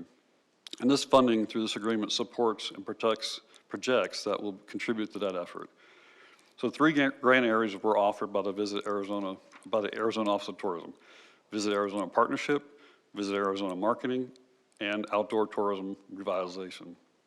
The Parks and Recreation Department applied for a Trails grant through the Tourism Revitalization Grant and has been awarded approximately $29,000 with a required 10% match. This project will total about $32,500. We are looking to create the city's first directional trail. In the map here, this is the yellow section that goes from north to south. This opportunity will allow chances for families of all abilities to challenge themselves and improve their riding skills. It is intended to be ridden from the north to south, so it's one directional, with a technical section through and around the existing rock outcroppings. And you can see how that topography on the map actually changes. There are 12 features that allow riders to choose their skill level, offering an easy route for beginners and an advanced option for those looking for that challenge. Once past the technical section, riders enter the speed section, where bank turns and rolling hills give riders the thrill of speed. Riders can then use their side of the blue, and riders then can use either side of the blue dash lines to go back to the point of origin and the one directional track. The course is a total of 3/4 of a mile. This is our first opportunity to create this in Peoria. So this is an exciting opportunity for our outdoor programming. It's been requested by our public through our Parks and Recreation Board. It's been discussed. And it's also part of the continuity between our work with the White Tanks Regional Park and even Lake Pleasant as they become more bike-friendly and bike opportunity. And don't forget, hikers aren't excluded from this trail. They're just going to be educated to walk in one direction, which would be the opposite of the traffic, so they can be seen. Once completed, we are seeking to host some annual mountain biking events and more in line with training our youth on how to utilize the mountain biking trails. This map shows just within red arrow the starting location of that one directional mountain biking course, and it gives you a general idea of where it's at in the proximity to the overall Paloma trails. With that, staff is recommending that we accept the Visit Arizona Initiative Outdoor Grant. in the form of $29,260. And I will take any questions. Thank you. Are there any questions?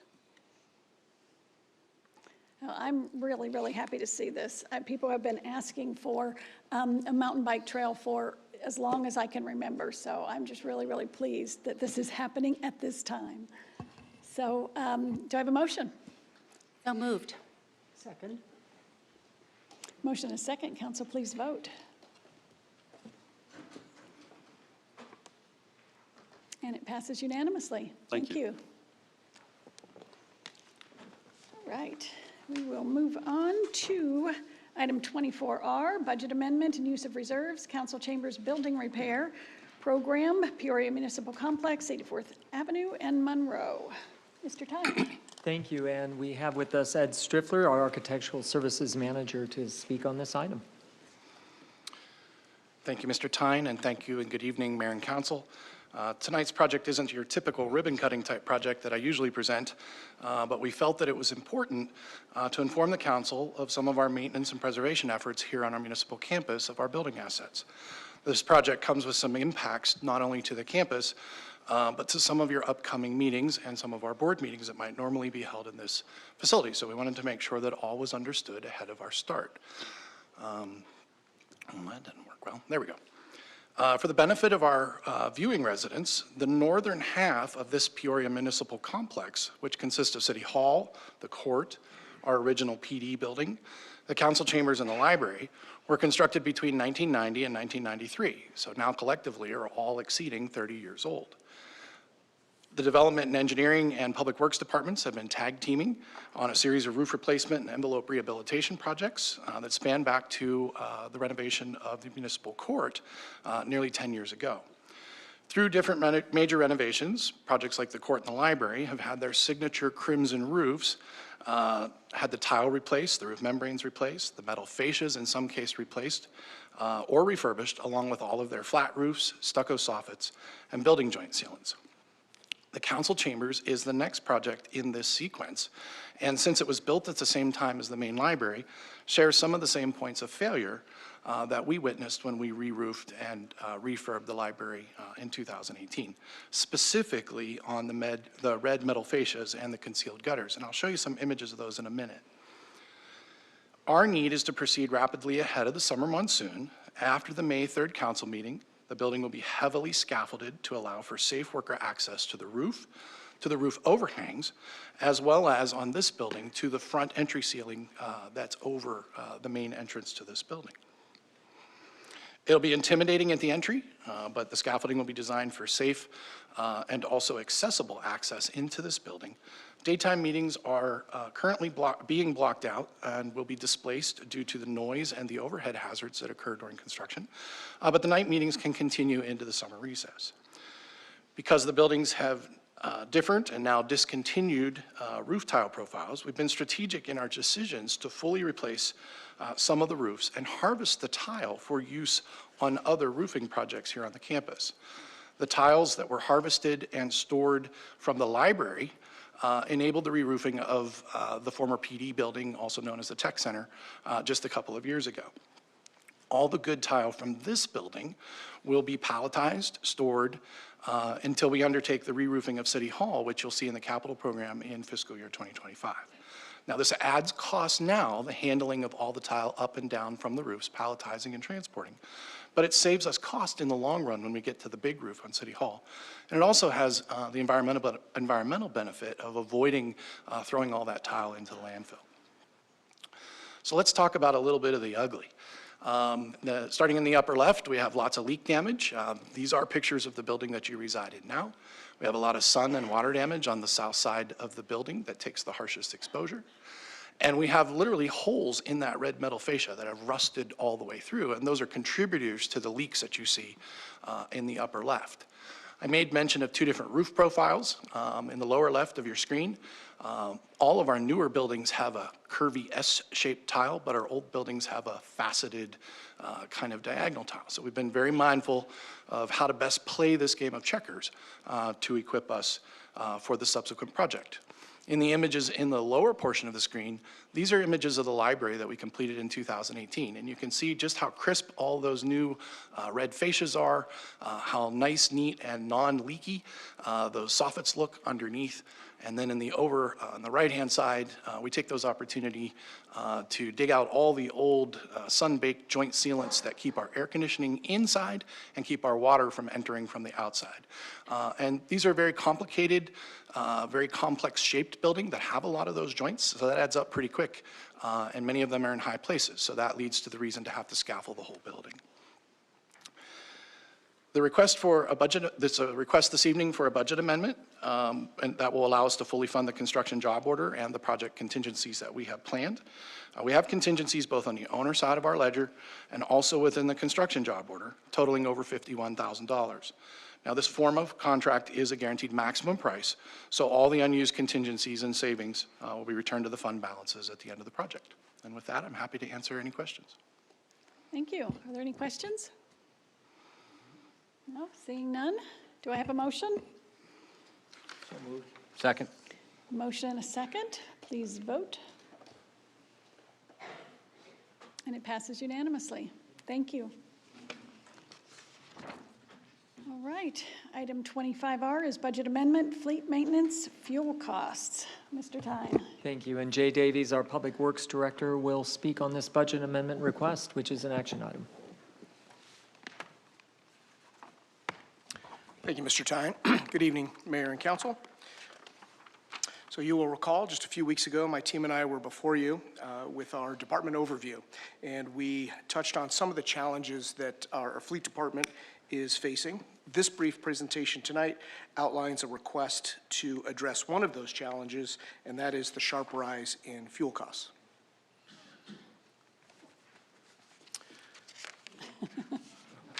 I updated this morning. I hear you laughing, but this is accurate. We did this morning.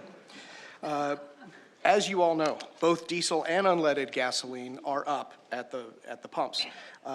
What you might not know is it's about 100% up over this time last year, at least in the bulk market, which is slightly different, but not much from what we pay at the pump. Current projections have costs exceeding the previous record levels seen back in 2008, which most of us probably recall, with the exception maybe of our youth council liaisons. We're at about that point now. Here in Public Works, we are not the experts on why gas costs what it does, nor what makes it go up and down. Whether it's the average citizen at the pump or us when we're buying in bulk, we're all subject to the influence of many supply and demand-related factors upon this truly global commodity market. And as we're all seeing, 2022 continues to introduce some rather unique variables to this market. Fuel consumption year-to-date in our fleet projects a need to purchase an additional 110,000 gallons of unleaded and 135,000 gallons of diesel fuel. At current bulk pricing, that would cost approximately $1 million. With our current balance remaining of approximately $575,000, we're requesting a budget appropriation of $750,000 to account for this shortfall and any additional potential increases to bulk pricing to ensure we meet your goal of delivering superior public service. With that, I'm happy to answer any questions, but it is our recommendation that you approve this budget amendment in the amount of $750,000 to cover these additional fuel purchases. And with that, I'll answer any questions. Any questions? Should we just spend some time lamenting about gas prices? Yes. Or we could just go ahead and vote. Do we have a motion on item 25R? So moved. And a second? Second. Please vote. And it passes unanimously. Thank you. Thank you. Okay, we are now going to move on to item 26R, Pre-Annexation Development Agreement, Arizona State Land Parcel B, 109th Avenue and Rose Garden Lane. Mr. Tyne. Thank you. And Chris Hawkins, our Planning and Community Development Director, will speak on this item. Great. Well, thank you, Mr. Tyne, and good evening, Mayor and Council. Item 26R, this is pertains to a pre-annexation agreement between the City of Peoria and the State Land Department in regards to a forthcoming annexation and rezone of state land that you will see in the next month or two. So the pre-annexation agreement, or as we call it, refer to it as the PATA internally, this is an agreement that typically accompanies state land that precedes the annexation and entitlement of those areas. So the purpose of the PATA, or the pre-annexation agreement, is to recognize the benefits to the state trust that these actions will bring, and then set up a framework for how we bring these cases forward and the ground rules, so to speak, moving forward. So the PATA tonight pertains to one of several state land areas that the city has identified for annexation into the city. So this area identified on the right is, we call it Parcel B. It's approximately 189 acres. It is bounded by Rose Garden on the south, 109th Avenue on the east, the Agua Fria on the west, and roughly Williams Avenue alignment on the north. In the middle, you can see the Deer Valley continuation and construction that's occurring right now over the Agua Fria by the County Department of Transportation. This annexation area also includes the city truck route of Tesmer Road, which you see along the western boundary of this annexation area. So this agreement pertains to several associated actions that will come your way, as I mentioned. It includes the annexation of all of Parcel B, also includes the initial zoning, or what we call the translational zoning, from county zoning to city zoning, and then a rezone of this area to a planned area development. You'll see those actions in the future. The graphic on the right, this depicts areas of state land that are in blue. These are areas that are within and near the city. So Parcel B at the lower part of the screen, that's identified with the square hatching around it. So why do we call it Parcel B? It's our boring naming convention that basically identifies 6 state land areas that we've identified for annexation and are working with the State Land Department to complete. So the parcels go from, as you would imagine, Parcel A all the way through Parcel D3. These are areas that are either proximate to current infrastructure or development limits, or are located along the Loop 303, which, as you all know, is our future economic development corridor. Now, the good news is, when you look at state land that in our planning area, is that most of the state land along the Loop 303 is within the city of Peoria. So at some point in the future, they will go through the entitlement process within the city of Peoria. Now, the annexation of state land is a little different than the annexation of private land. So the annexation of state land requires that we get approval of the land commissioner and the state selection board. The state selection board happens to be the governor, the attorney general, and the treasurer. And the city received that authorization from the selection board back on July 17th, 2019, for all the parcels, parcels A through parcels D3, so everything you see in orange up there.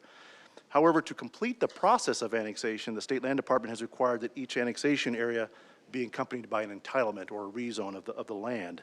So it's important to the state trust that the annexation and entitlement come together, and they devoted resources to this effort. So we're hopeful that after Parcel B, the next effort will be Parcel D3. That's really important to the city, or rather D1. That's the area, rectangular area south of Happy Valley, but along the Loop 303 corridor. That's a very important area for economic development. There's been a lot of discussions with the State Land Department on these efforts. I do want to recognize our team. I want to recognize Vanessa Hickman from the City Attorney's Office, Katie Gregory, City Manager's Office. And for my team, I want to recognize Lori Deaver and also Cody Gleason. There's a lot of dates and items that you have to keep track of as you work through these issues. Okay, on the next 2 slides, I'm going to talk briefly about the highlights of the agreement. So the benefit to the State Trust Department, the State Trust, is that the annexation and rezone would be linked as a package. They would be on the same agenda, and the annexation, so they'd be on the same agenda, and if the annexation was to be approved and the rezone denied, the agreement says that upon request, the city must rescind the annexation ordinance. Again, they've determined that the benefit to the trust is that the annexation and rezone occur together, rather. The PATA also recognizes the right to develop the property in line with its zoning, and that outside of the authority that's already in state statute, the city would not take any additional steps to limit the timing of development. So that's all specified there. Additionally, the regulations, the fees, and the exaction requirements in place at the time of zoning would apply to the development of the property, notwithstanding any, let's say, future changes that come down from the state legislature or any amendments that we might adopt to our fire building code relating to life safety. Those are, of course, new changes that we could enact.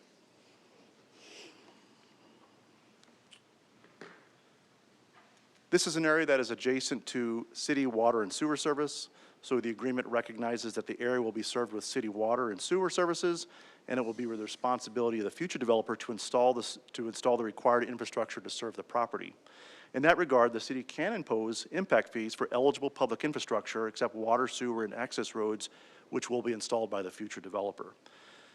While do not believe that there are any current grazing leases, this agreement also allows for such uses to occur on an interim basis until the property develops. Now, I will mention the property, although we're going through the rezone process right now, there's no current schedule, there's no current marketing efforts or current schedule for its auction. So that would be a future endeavor that would occur. Finally, this agreement also recognizes positions on each side to coordinate and or remedy any disagreements. And so in the agreement, my position has been identified as the city designee, and then on the State Land Department, it would be the designated project manager from that organization. Okay, so this is a graphic about how it looks moving forward. I mentioned earlier there's a number of associated actions that will occur. So what does the process look like for Parcel B? So at the next council meeting, we'll ask you to finalize a resolution. First off, that completes an administrative step that we have to memorialize action on this agreement. Moving forward on the actual annexation, we would have an initial public hearing on April 19th. That's a public hearing where we can take comment. There's no action that evening. We would subsequently, or separately I should say, the translational zoning and the rezone, they would go before the Planning and Zoning Commission on April 21st with the action that all three, the annexation, the translational zoning, and the rezone would come before the council for final action on May 17th. So that's the schedule for those going forward. Mayor and Council, that's my last slide. So the recommended action tonight is that we approve the pre-annexation development agreement between the city and the State Land Department as recommended, establishing a framework for the annexation and entitlement of Parcel B. And with that, I can take any questions.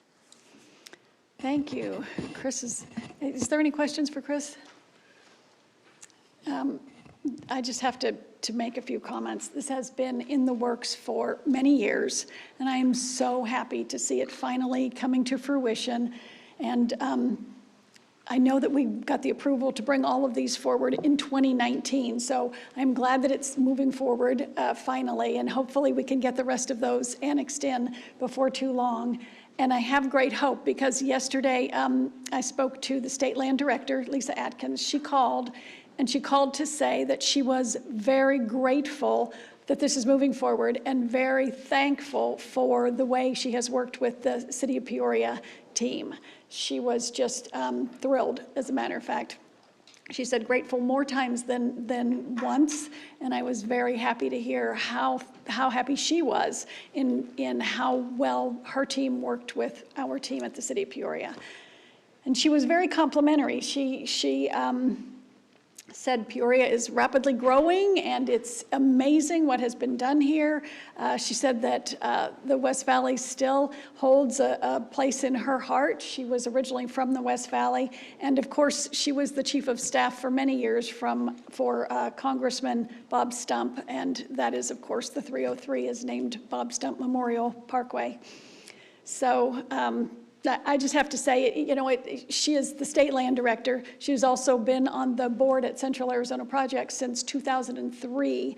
So land and water, I mean, those are the two most important entities that we have in the state of Arizona. So getting a compliment as high as this was from her really holds a lot of weight. It's very significant. So I just want to thank everyone, Vanessa, everyone on your team, Katie, everyone who has had anything to do with getting this pushed forward. It's not through the finish line yet, but moving forward the way it has. I just want to thank all of you and let you know that other people are watching and they're also thankful for the work that you do. So with that, if there is no further discussion, I will take a motion. And a second? Second. Please vote. And it passes unanimously. Congratulations. All right, we will move on to item 27, our subrecipient agreement Peoria AZ Promise Program, Glendale Community College, and the Maricopa County Community College District Foundation. Mr. Tyne. Great. Thank you, Mayor and Council. And this is a special item. Very excited to talk about this. The City of Peoria, of course, pleased to talk about a collaboration that we're having with some of our local education partners. And in fact, we have some very distinguished guests in the audience that you'll get to hear about shortly to express that collaboration. So we'll talk a little bit more about this. So we have with us Sherry Steele as well as Kelly Kincaid from the Neighborhood and Human Services Department to really go through this item. Thank you. Good evening, Mayor and Council. First of all, I just want to take this opportunity. Our department comes to you with so many different wonderful projects and initiatives with your guidance and insight that really mean a lot to the community and benefit the community and our residents in so many ways. And this is just one of them that just gives me goosebumps when I start to talk about it. So we are here tonight with our friends from Glendale Community College, Maricopa County College Foundations, to go over our Peoria AZ Promise program. I also want to take this time just to say thank you so much, Councilmember Binsbacher, being our education liaison and really help championing this project along the way. So really appreciate that as well. So again, tonight we're here to share this opportunity, and it is an awesome opportunity to be able to assist our Peoria students and graduates through this scholarship program. Did you click it? Okay. Sorry. This is made possible through a partnership with Glendale Community College and the Maricopa Community College District Foundation. I'd like to introduce Sherry Steele, our Family and Youth Services Manager, which certainly has championed this project along the way, to talk a little bit more about the collaboration and the program itself. Thank you, Kelly, and I certainly appreciate the support of my department and our city leadership as we've worked on this endeavor. It's been a wonderful opportunity, so I appreciate that. Over the past 8 months, I have had the pleasure of working with some amazing community partners to bring the Peoria AZ Promise program to fruition. This program would be funded through the Arizona Recovery Plan Act, and the Maricopa County Community Colleges would be facilitating and administering the program. The students who will benefit from this program will qualify for the FAFSA, so there's a federal financial aid need for these students, and the program is amazing because it's a last dollar out program, meaning it will truly close the gap for any additional expenses that a student may be faced with, and it might be a burden to them as they continue their education. The Peoria AZ Scholars Cohort will also be given opportunities through all of these three entities, through City of Peoria, the Maricopa Community Colleges program, and Glendale Community Colleges, to meet and greet some of the leadership and come and visit us at a council meeting. And we really want to empower the student, especially this first cohort as we go, that we kind of wrap their arms around them and make sure that they have that leadership track and maybe some employment opportunities that they haven't thought of. So we're truly excited about that. Speaking of our partners, I do want to introduce to you Neelam Patel, who is here. If you could stand up, Neelam. She is with the Maricopa Community Colleges Foundation, my colleague and friend. And then also with her is Michelle Alcantar. And Michelle is with the Glendale Community College. And I just wanted to introduce these ladies. They have been my partners in crime for this and partners with passion for this for about 7-8 months. And they have some truly special guests here to also introduce. Michelle? Good evening. As you said, my name is Michelle Alcantar, and I'm a graduate of Glendale Community College, and I'm a first-generation student myself, so this program really speaks to me. And I think it'll speak to those students and community members that want to continue their education and to get job training and work in Peoria and other places across our state. So I would like to thank you, and I'd like to introduce our president of Glendale Community College, Dr. Terry Leiba-Ruiz, and I'd also like to introduce our president and CEO, Brian Spicker of our Maricopa Community Colleges Foundation. And Brian, if you could come up. Thanks, Michelle, Mayor, council members. It's an honor and privilege to be with you tonight and to be a part of this extraordinary collaboration. Closing that gap makes all the difference in the world for persistence and completion. And the foundation has a rich history of making post-secondary education and certifications accessible and affordable. And this is really about building the economic engine that all cities and our community need. So thank you for this opportunity. We're very excited. Good evening, Mayor and council members. My name is Terry Le Barris, and I proudly serve as the 8th president of Glendale Community College. As a community college leader, our mission is education, and what I see in this partnership is that you value education as the path forward to elevate the entire community, and we are so proud to partner with the city of Peoria to elevate the citizens of Peoria to the next future. So thank you so much for your support and for your leadership, and thank you, Shelley. Thank you both for being here. Thank you, all 4 of you, for being here. I echo the mayor's words there. Thank you for being here with us tonight. It is truly our pleasure, and appreciate the partnership. Mayor and council, staff respectfully requests the approval of the $200,000 of the American Recovery Plan Act dollars to be used to launch the Peoria AZ Promise Program. Thank you very much. Actually, before we get to that, Sherry, could you just explain exactly how the program would work? Oh, sure. Did I miss that part? Sorry, I get a little excited. I apologize. So the program will be, applications will go through the Maricopa Colleges Foundation, which they have a plethora of many different scholarships. So really, their charge is to go ahead and make sure students are aware. There's a lot of awareness around this to make sure that they know it's available.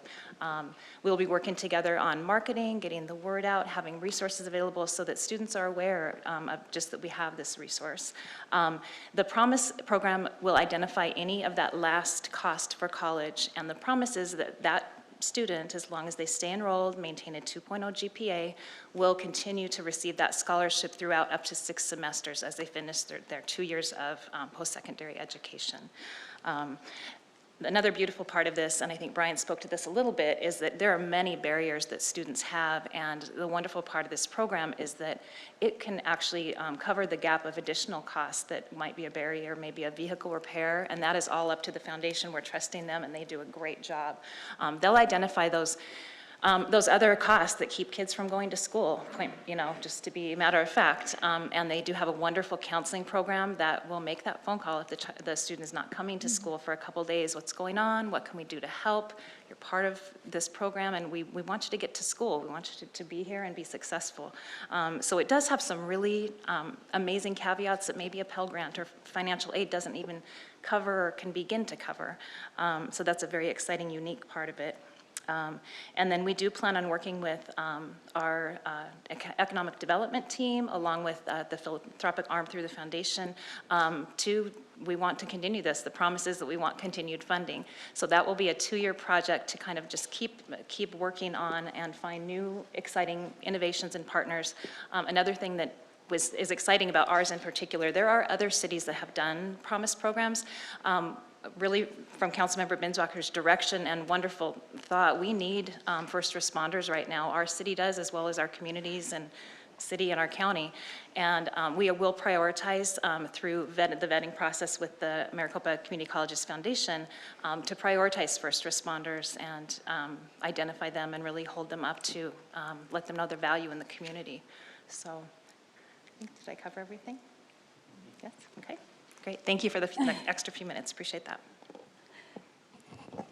Thank you.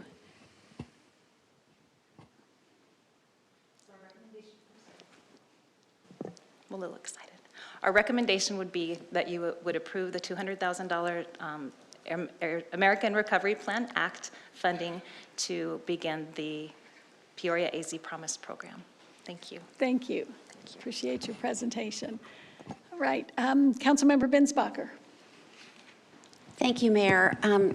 I too want to thank all of you for being here and being part of this extraordinary collaboration. This is really special, and I just love all that has gone into bringing it to fruition. It's just amazing. And, the ARPA funds have given us an opportunity to start this program, but ideally we'll work with industry partners for continued funding to create pipelines of, a labor force to help fill positions in specific industries where there's high demand. So this is a great opportunity, not to mention providing an opportunity for higher education for, young students and families that might not get it otherwise. So this is fantastic. I'm so proud of the entire effort. So with that, I would motion to approve.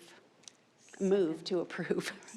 We have I'm a excited too. Motion in a second, but we've got some more discussions Okay. here. So Youth Council Liaison Fierro.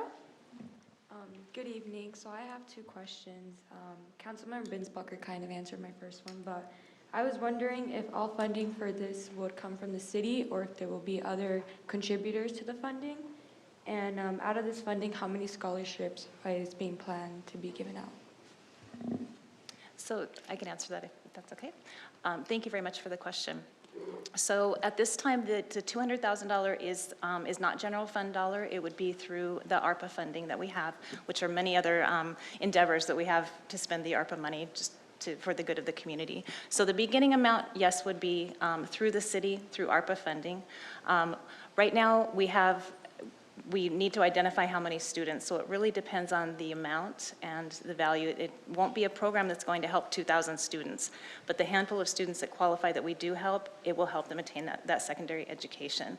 So we have yet to come on the exact number, kind of looking more at the impact and the longevity of that amount of money that for a particular student that can help. We have to hold on to that for 6 semesters to ensure that they get the quality that we're promising them. Does that help? Thank you. Thanks for the question.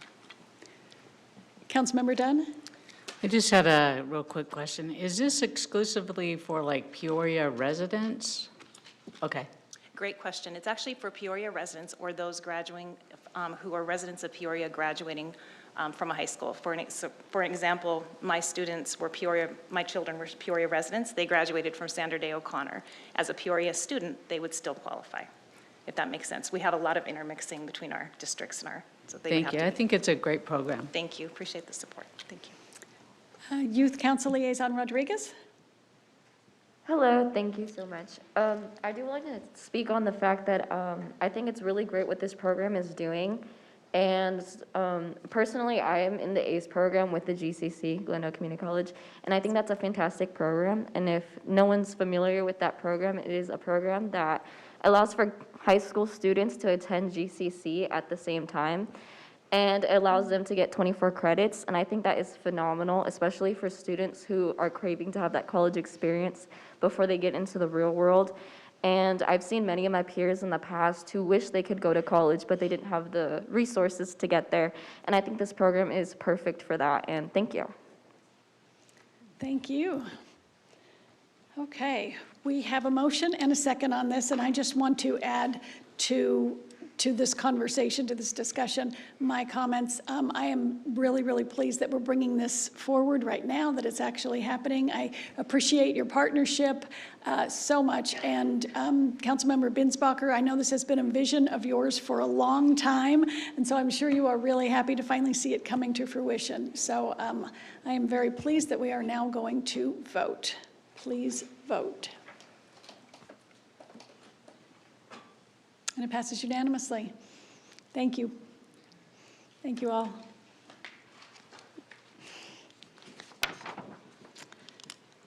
Okay, next item on the agenda is call to the public for non-agenda items, but I have received no speaker request forms. And we will now move on to reports from City Manager. Mr. Tyne. Great, thank you, Mayor and Council. And I have 2 prepared items, but I just wanted to take a moment to thank a few individuals as well from the State Land Department. This was a very complex deal that you acted on tonight, and while there is more to come, incredible effort and collaboration with that important agency who we partner with in so many different areas within the city. So, of course, thank you to Commissioner Atkins, as well as Deputy Commissioner Jim Perry, Mark Edelman, Karen Dada, And their legal team, who is represented by Carolyn Oberhauser, has just done a wonderful job. And again, to our attorney's office, who just really was instrumental in our success on this. So thank you for indulging me as I kind of get some further thanks on that. And I appreciate your comments, Mayor, to that. I'm going to ask some assistance from a neighbor because this thing is very tipsy. So do you mind holding that up for me? Thank you. And I'm pleased to announce that the city of Peoria was recognized at their 40th annual Arizona Annual Environmental Excellence Awards Gala that is held by Arizona Ford, and it was received for our RoboRide autonomous vehicle project. And I know that, yeah, jazz hands by Mr. Burke in the back. The 2022 Award of Distinction in Technology Innovation was presented to representatives of the city on March 19th. And thank you to all of the staff that did make this a reality. And special recognition indeed to Kevin Burke and to Kathy Colbath, our transit manager, for their hard work on this. And thank you, Jay Davies, for also continuing the momentum on that. So thank you. I know you're probably tired from that, but I really appreciate it. And feel free to look at this. I'll put it down here. Thank you. And then just one last item, some comments, and then a quick video. In closing, it was very close, but spring training is back, albeit for a 3-week schedule from March 18th to April 5th. The sports complex staff, as you heard from some today, worked hard to ensure that the city and the venue were ready to host games at a moment's notice. And so events this year include chance for a Kids Day, Hometown Heroes Days, and Dog Days. Peoria ticket pricing remains fixed at the value tier for all games. That's very important and a real luxury for our residents. And a 25% discount to all Peoria residents is in effect. This year, new features include the loyal local souvenir cup, good for $1 refills all season, and the P83 pass for season ticket holders, offering discounts to several neighboring businesses. With all that, we do have a video that we will highlighting of the 2022 season that will also be aired as well. So if I may, if we can get that.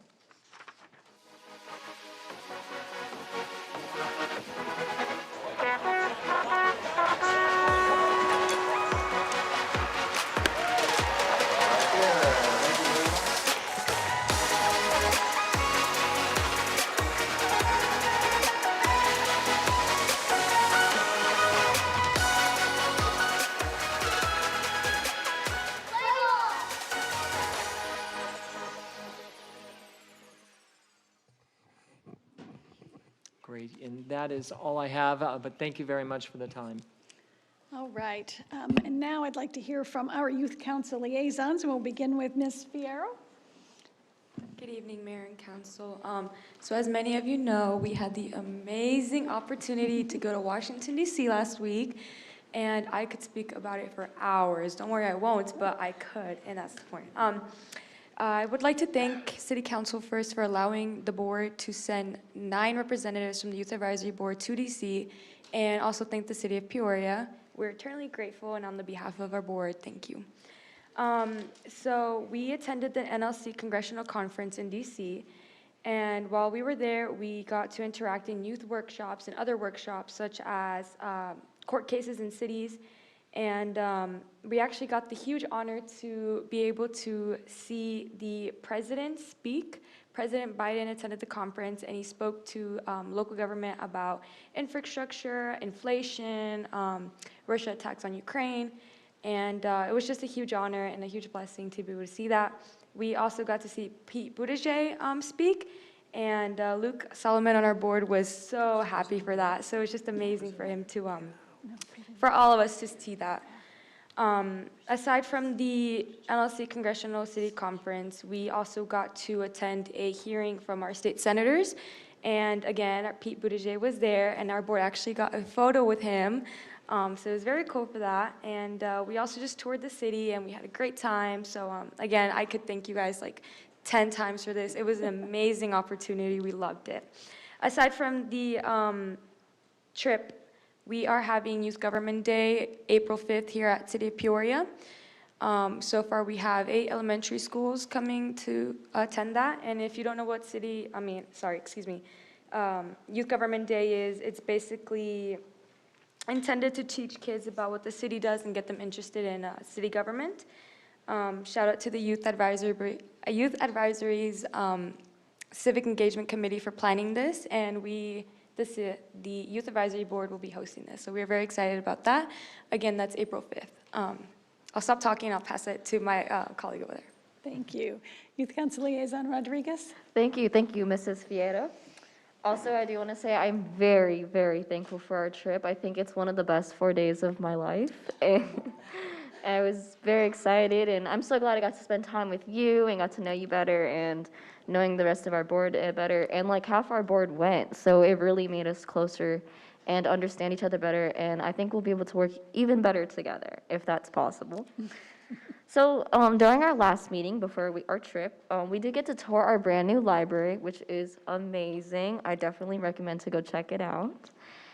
Next, we had an organization about tobacco. So this organization reached out to our board, and what they do is have teens go to certain places and try to help people understand that it's not okay to sell to teenagers and make sure to check IDs before giving out tobacco products. Another thing that we had on our last meeting is that we got to have input about the opioid crisis in high schools. And I think that was very important because it especially starts at a young age. It's harder to get rid of that addiction. So talking furthermore about our DC trip, we had some great questions from our board. I think our board was super impressive at the conference, especially questions to our senators and people to judge. We were also able to connect with other boards. So other boards were also there from around the country. We were able to connect with a board from Ohio, Texas, North Carolina, and even our ones that are closest to us, Buckeye and Avondale, which in addition, our vice chair is gonna reach out to a group and help them, advise them on what our board does and what they can incorporate into their own board. And those are some of the ways that I think that this conference has really helped us elevate our leadership skills, and I think all of us are going to take this experience to the next level. So thank you so much. Thank you. I just have to say that our Youth Advisory Board really made me proud when we were there. We had an audience with our Senate delegation, and you asked very intelligent questions in a very respectful manner. I was very, very proud. And I also have to thank Thomas Adkins for spearheading this trip, and I would like to say that you got the president to show up, so good job, Thomas. I will give you full credit for that. But actually, you know, he took care of making sure that everybody was where they needed to be and had appointments and was able to, you know, get the full benefit of being in Washington, D.C. So we thank you very much for that, and you did it all in spite of the weather. So we appreciate everything that you did. And with that, we are adjourned.